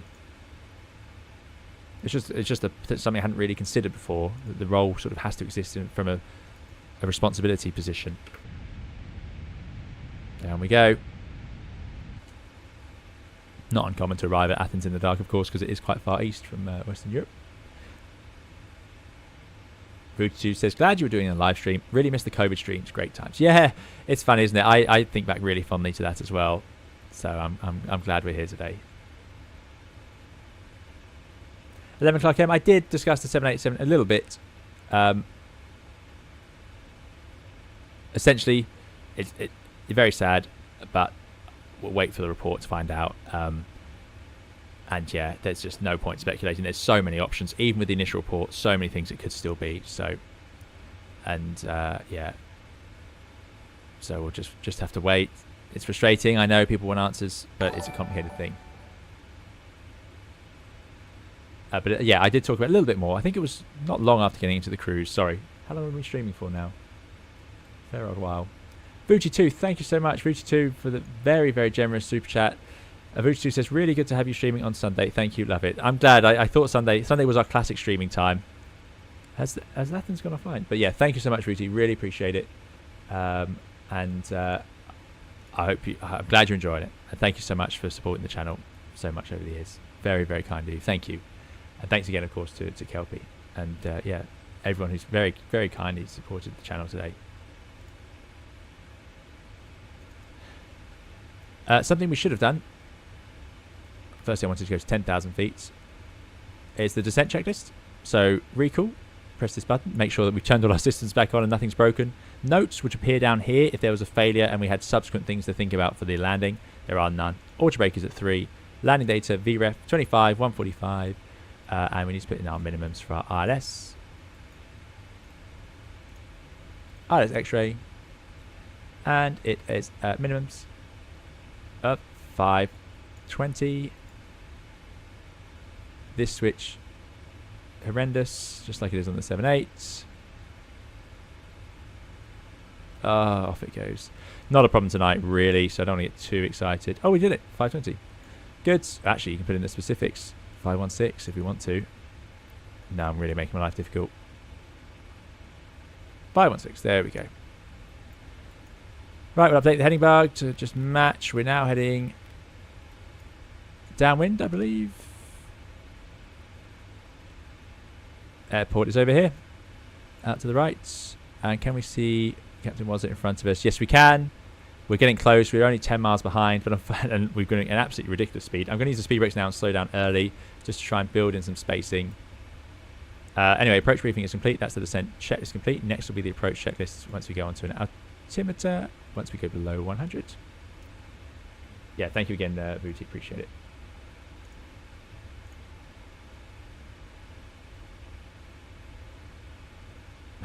Fuji2 says, as a true simmer, I only fly in real time. No amateurs allowed, yeah.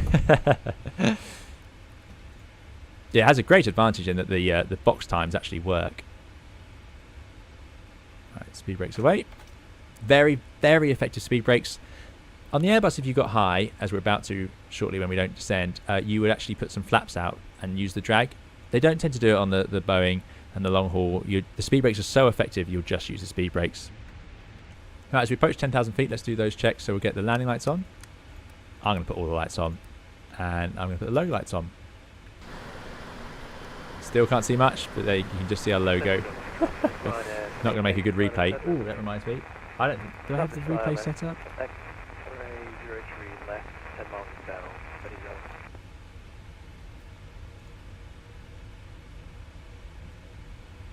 Yes, I do. I have the replay software. That's great. Stay on top.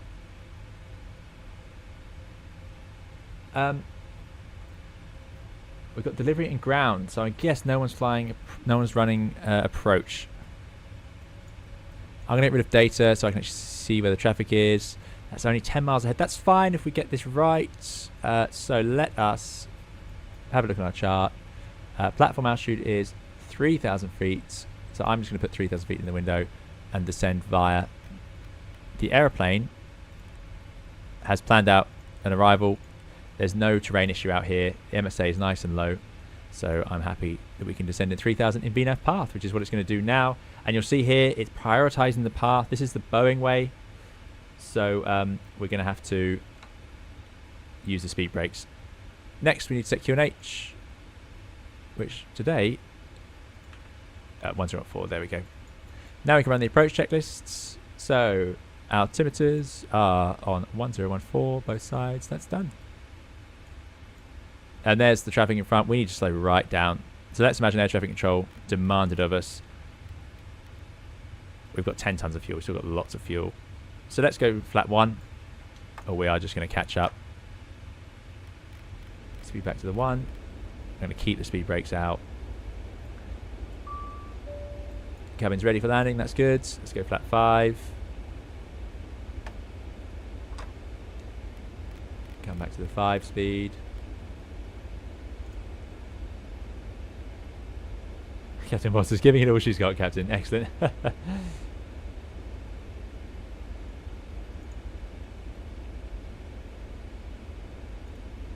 Slowing down, slowing down. Got to build some space in here. 350 is getting in the way, eh? Let's go flat 15.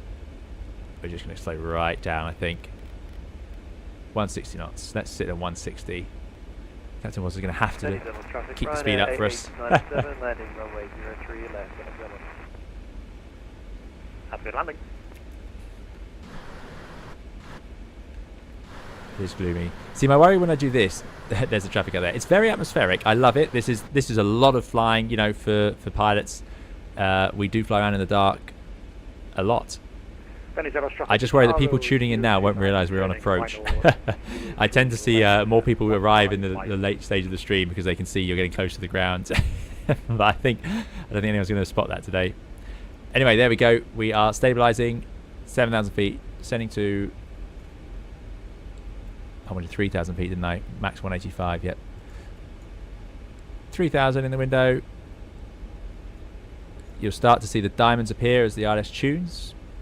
Fairly breezy down the runway. Making the turn round now.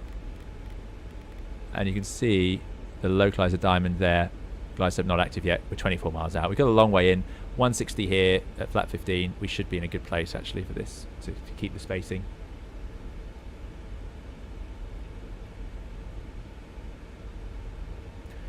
We don't have ATC in Athens. I think we only have a ground controller. So we are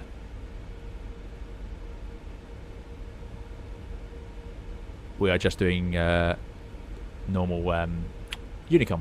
There we go. We've got space now, Captain wasn't. That's good. By the way, -39 relative. If I go absolute ABS, we should see 29. There you go. Captain Wasser is at 3,000 feet. Captain Wasser at platform 3,000 or above at AV 422, which is what we'll do. Now we slow down and put the drag flap out. Even though we're on the VNAV profile, it's having to use power, which is fine. The Boeing does sort of prioritize the VNAV path at this point.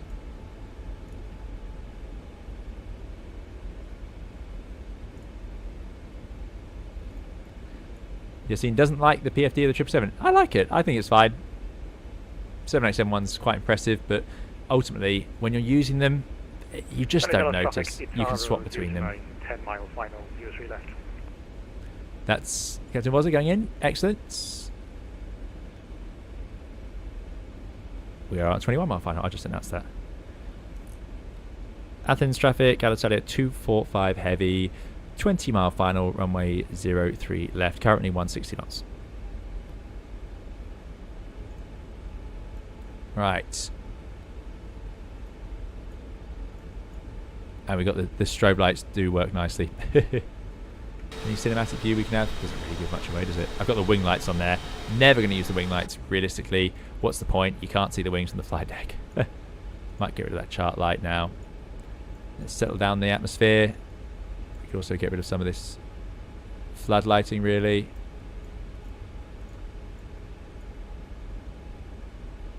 Most pilots will say, happy for the mood lighting, and you turn all the lights down.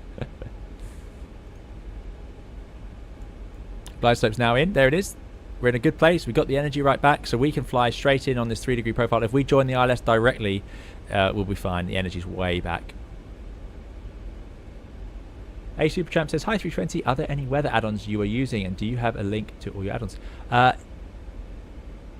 I'm using Chase Plane. I need to update my Streamlabs bot. It can tell you this stuff if I set it up properly. But I'm using Chase Plane, and this is the PMDG 777. I don't have any weather add-ons whatsoever. I've always found the weather in Microsoft Flight Simulator, to me, to feel relatively acceptable, aside from the turbulence at the start and the icing at the start, which they fixed. 2024, I believe the turbulence is too strong again in there. Whether they fixed that yet or not, I don't know. Right, it's all looking good. We're clear for the approach in my head, so I'm going to... Oh, no, don't do that. And certainly don't click that now, or that will cause a problem. Right, localizer. Arm that. Venezuela traffic at Taro 029, 5 mile final, 03 left. Excellent, excellent. This is all working out well. I've built in lots of space. Was over the ground.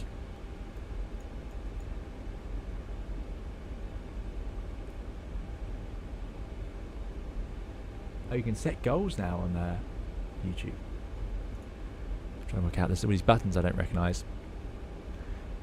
Airplane's shadowing out now. It needs to be 3,000 or above at AV 422. It's going to obey that because it's in magenta. Just for context, you wouldn't do this, but let's say air traffic control cleared us lower. They cleared us to 2,000 feet.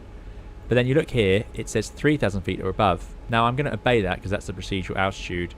But what you could do is you can delete that restriction just by clicking on it.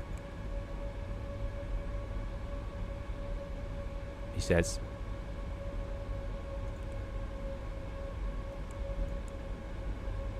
It should cycle through. I wonder if that's because it's an approach point, it won't let me do it, because I would never, it's not a realistic scenario to do it here. So yeah, if there's like a, you know, on a departure is where this is more likely to happen, where they say climb unrestricted, and then you could click through and it will clear those out. If there's any belows, out of London is a common way to see that sort of thing. Always good to be proved immediately wrong. There we go, we got the localizer. We'll arm the approach. Don't need to arm the second autopilot, it all happens automatically. This airplane is good for that sort of thing. 14.8 miles out, 4,000 feet, so we're an intercept about, yeah, just under 13, 12 miles. That's perfect. That's what we're expecting. Looking reasonable. There's the runway. Nicely lit up. I'll do a call at 10 miles. Start the recorder.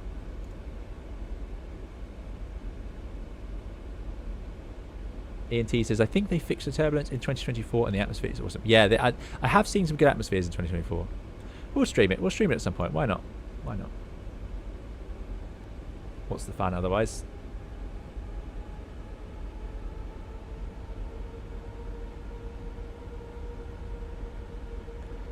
Right, starting down. That's the glide slope. Oh no, it's done the path. There we go. It's just re-intercepted itself. That's because it was expecting to be faster at this point. Opening the speed window is very important, by the way, by the time you're at this stage in the flight. Otherwise, it might try to slow down below the minimum speed you're allowed to be. There's a glide slope. The go around if we need it. Straight ahead, right, right. We saw that on the map already, and it's going to stop at climb a course to 032, climb to 5,000 feet and hold. So 5,000 feet for the missed approach. That can go in the window. We also need to do some non-precision approaches in the triple, just like we did into Tokyo. That'd be cool. Crash Ed, good to see you again. Thanks for coming along. Glad you made it. Yeah, so beautiful view of Athens. Someone's shining their lights right at us. Captain Wazza is somewhere, hopefully on the ground. Yeah, it looks like he should be down. I don't want auto brake 4, we wanted auto brake 3. I must have selected that at some point. Waving the mouse around. There's 10 miles. Athens traffic. Alitalia 245. ILS to land 03 left. 10 miles. So the replay's running. We're not going to see much. Athens traffic, Garo 029 clear of 03 left. Have a good landing, sir. Thanks very much. We'll see how it goes. We're trying out in the dark, so that's my excuse. We've already got the excuse in. So 777, and it's dark. I think that's two things is enough excuses. I don't think you're allowed to have like 4, although I have done that many times.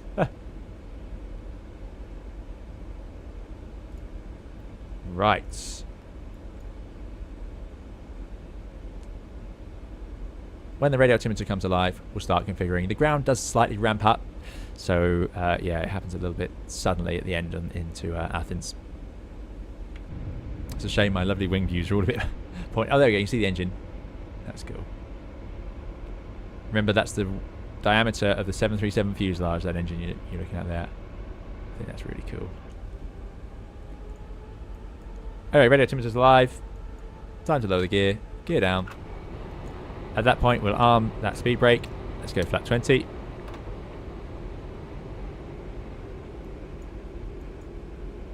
Bring the speed back to the 20 speed. And let's go to the landing flat 25. And we'll set the speed bug on top of VREF.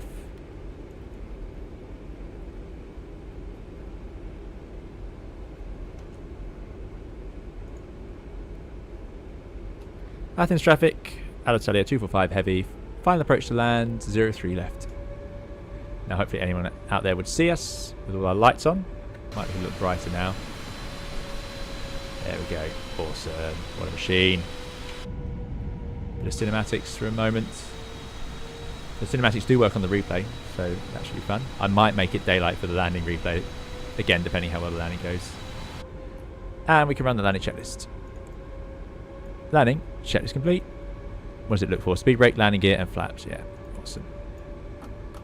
There you go. It's automatically engaged the auto land system. So rolled out flare armed. It's gone to land 3. So everything's working. It's ready to do an auto land if it needs to. But we're going to disconnect it.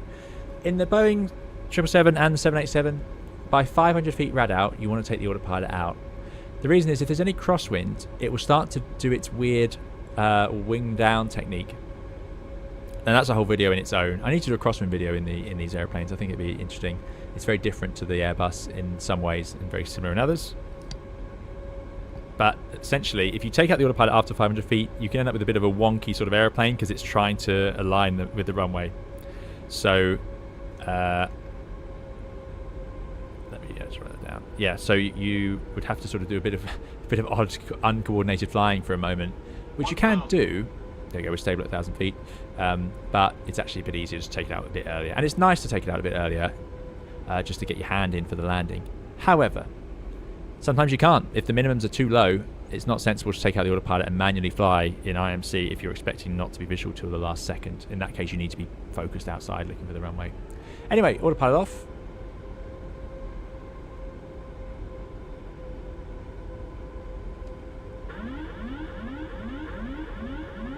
Press it twice to cancel the warning. Unlike the Airbus, you can just press it once. It does account for engine thrust changes in the trim. This is a bit of a black hole. You can't use that as an excuse, sadly. Yeah, the fly-by-wire system does account for it, but you do have to be a little bit aware of it. It's not quite as stable as the... Oh, there it goes. As the 320 system. A bit too much nose down there. This is a very awkward view. Minimums. Now this is where flight simulator goes a bit awkward. We've got 2 whites, 2 reds, so I'd be quite happy with that. Don't want to shadow out too much.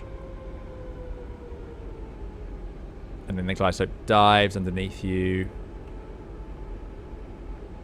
100. 100, there we go. 50. 30. At 25 feet, it closes. 10. The thrust levers, just hold it there. Settle down. Thrust lever should come to idle, and we'll get reverse idle out. Hold the nose gear off. Similar to the 7.8, the nose gear will... it doesn't crunch in as much as the 7.8. So we're just at idle. That's what we calculate the performance on. Airplane's doing a nice job. Now we've got to find our exit in the dark.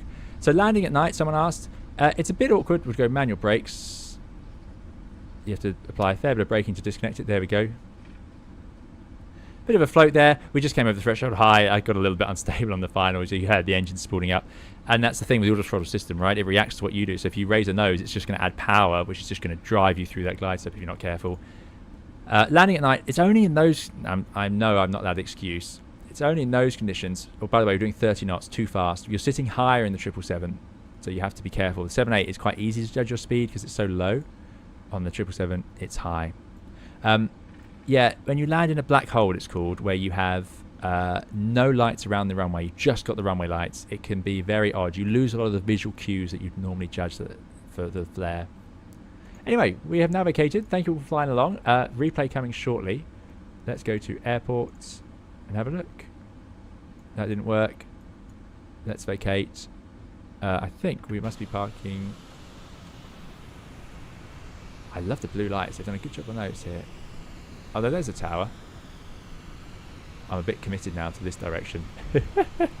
So let's do this. Yeah, we're going to go across Kilo and then make a right turn at Park. Let's do that. Yeah, so landing in the dark. I'm going to leave the flaps out and the lights on, by the way, for the replay. Landing in the dark can be a little funny, but generally, no. No one briefs it and thinks, oh, it's a night landing, so it's more difficult. That's just not the case. Your first ever landing in these aircraft may well be at night. And there's not much you can do about that. Oh, we need to contact ground.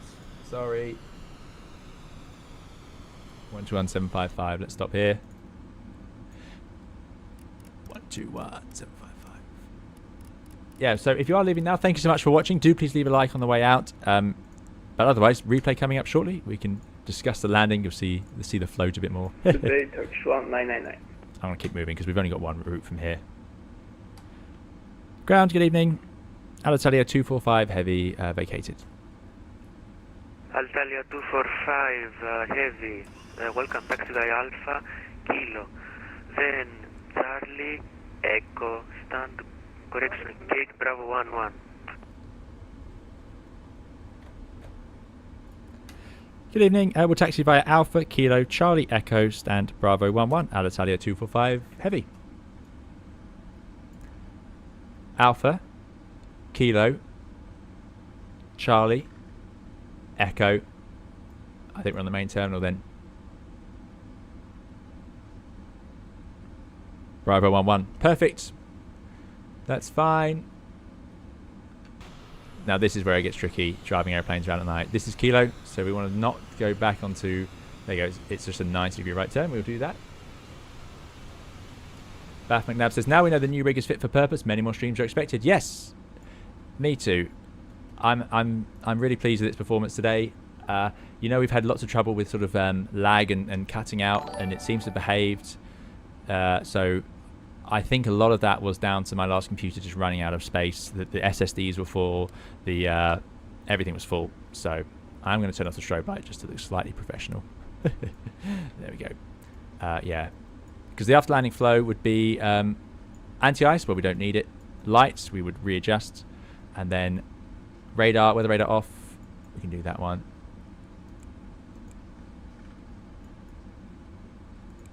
There we go, off on the NDs. Auto brake off. Flaps would come up, and the transponder. We can do that as well. We'll go to transponder. Yeah, so I'm doing 23 knots. We'll just we'll keep the speed up a little bit more on this throw. There's nothing to stop you doing 23 knots. It's just unusual. Again, with such a big airplane, you wouldn't let it go run away from you. There's a road. We need to get past this terminal building. But yeah, so the computer seems to have handled it well, which is great news. 11 o'clock M, thank you so much, 11 o'clock M, for 199 super chat. Appreciate it. 11 o'clock M says, thanks for the live. Look forward to more content. Thank you so much for coming along. I can't say how much I appreciate all of you showing up and being a part of this stream. It's been fantastic. I've really loved it, and it's exactly what I missed so much. So I can't say how much I appreciate it. It's been such a long time, and to have so many of you I recognise, as well as new viewers come along, it means so much to me, to the you know, to why I do this. That there's people to chat and enjoy it with. So thank you. Now I want Charlie, then Echo. This is where flight simulator is not so good at night. Although these blue lights are very well done. I think we're going to go in here. Stormcode, good to see you, Stormcode, as well. Another name I remember well. Yeah, I'm sorry. I can't believe how long it was. I genuinely was shocked when I looked at the last stream, and it was so long ago.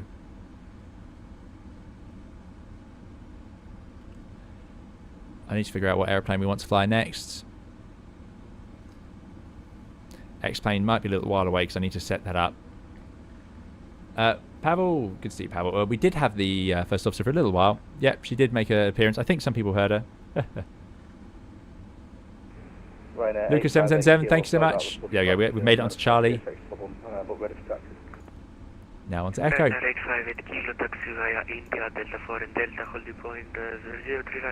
So we're on Charlie.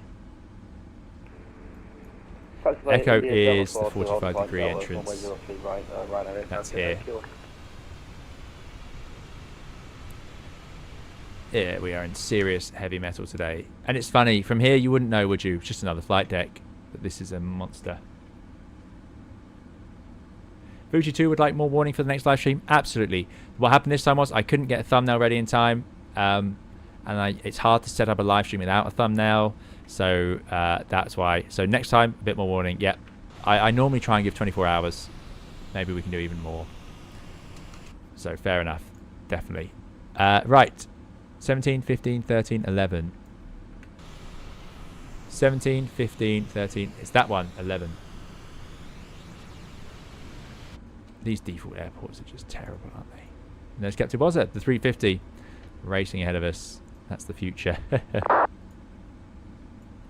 So we'll get that centre line. We can steer past it slightly. It's only a 200, so we don't have to go too mad. Get the nose round. Definitely under 10 knots as a maximum. Even 8, a little bit fast, probably. There's just no line or anything here, is there?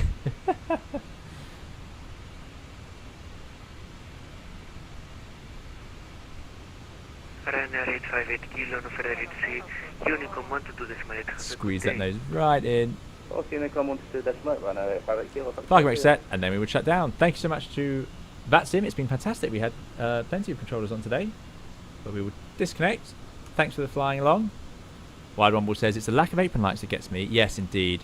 Are there apron lights in? Would there be apron lights here in 2024? I'm curious. And what we'll do now is we'll go to the replay.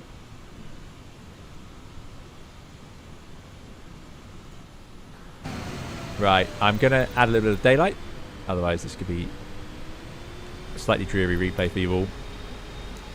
Oh, I love Athens. I miss flying here.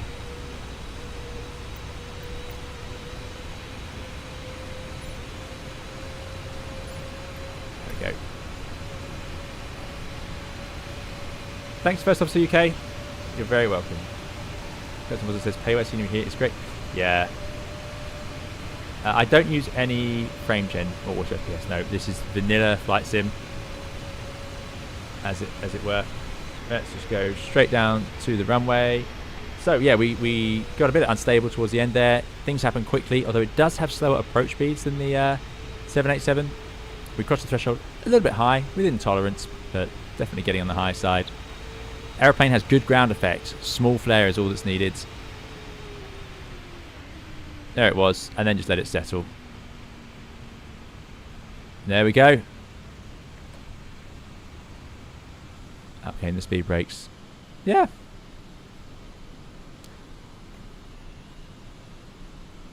Next time, try and keep that final approach a bit more stable. It's hard to do in Flight Simulator for the reason of Flight Simulator, just the glide slope and the pappies will just go out of line in final approach. It's still a problem with it.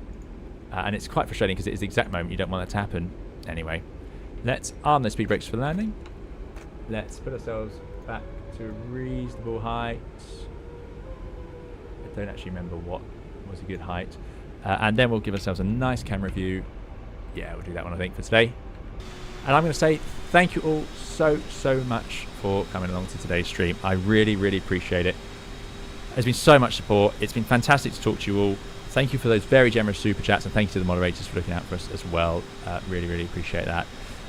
Thank you for those of you chatting along. Thanks for those just watching along at home. And again, thank you for the support. It's been so nice to hear from you all. It's been so nice to hear that you all have been missing and enjoyed this a stream coming along. We'll get some more streams going. It's where I want the channel to be. I want the channel to have more streams and more flying content, not just new products all the time. So yeah, that's what we'll be aiming to do in the future. We'll get 2024 going. We'll get X-Plane going. We'll fly some different retro airliners if I can remember how to fly them. Yeah, I'm looking forward to it. So thank you again. Thank you so much. Keep safe and well. We'll see you again in another video or live stream very soon. Thank you for watching. Let's see if I can set up the end of the stream properly. Thank you for watching. Bye-bye.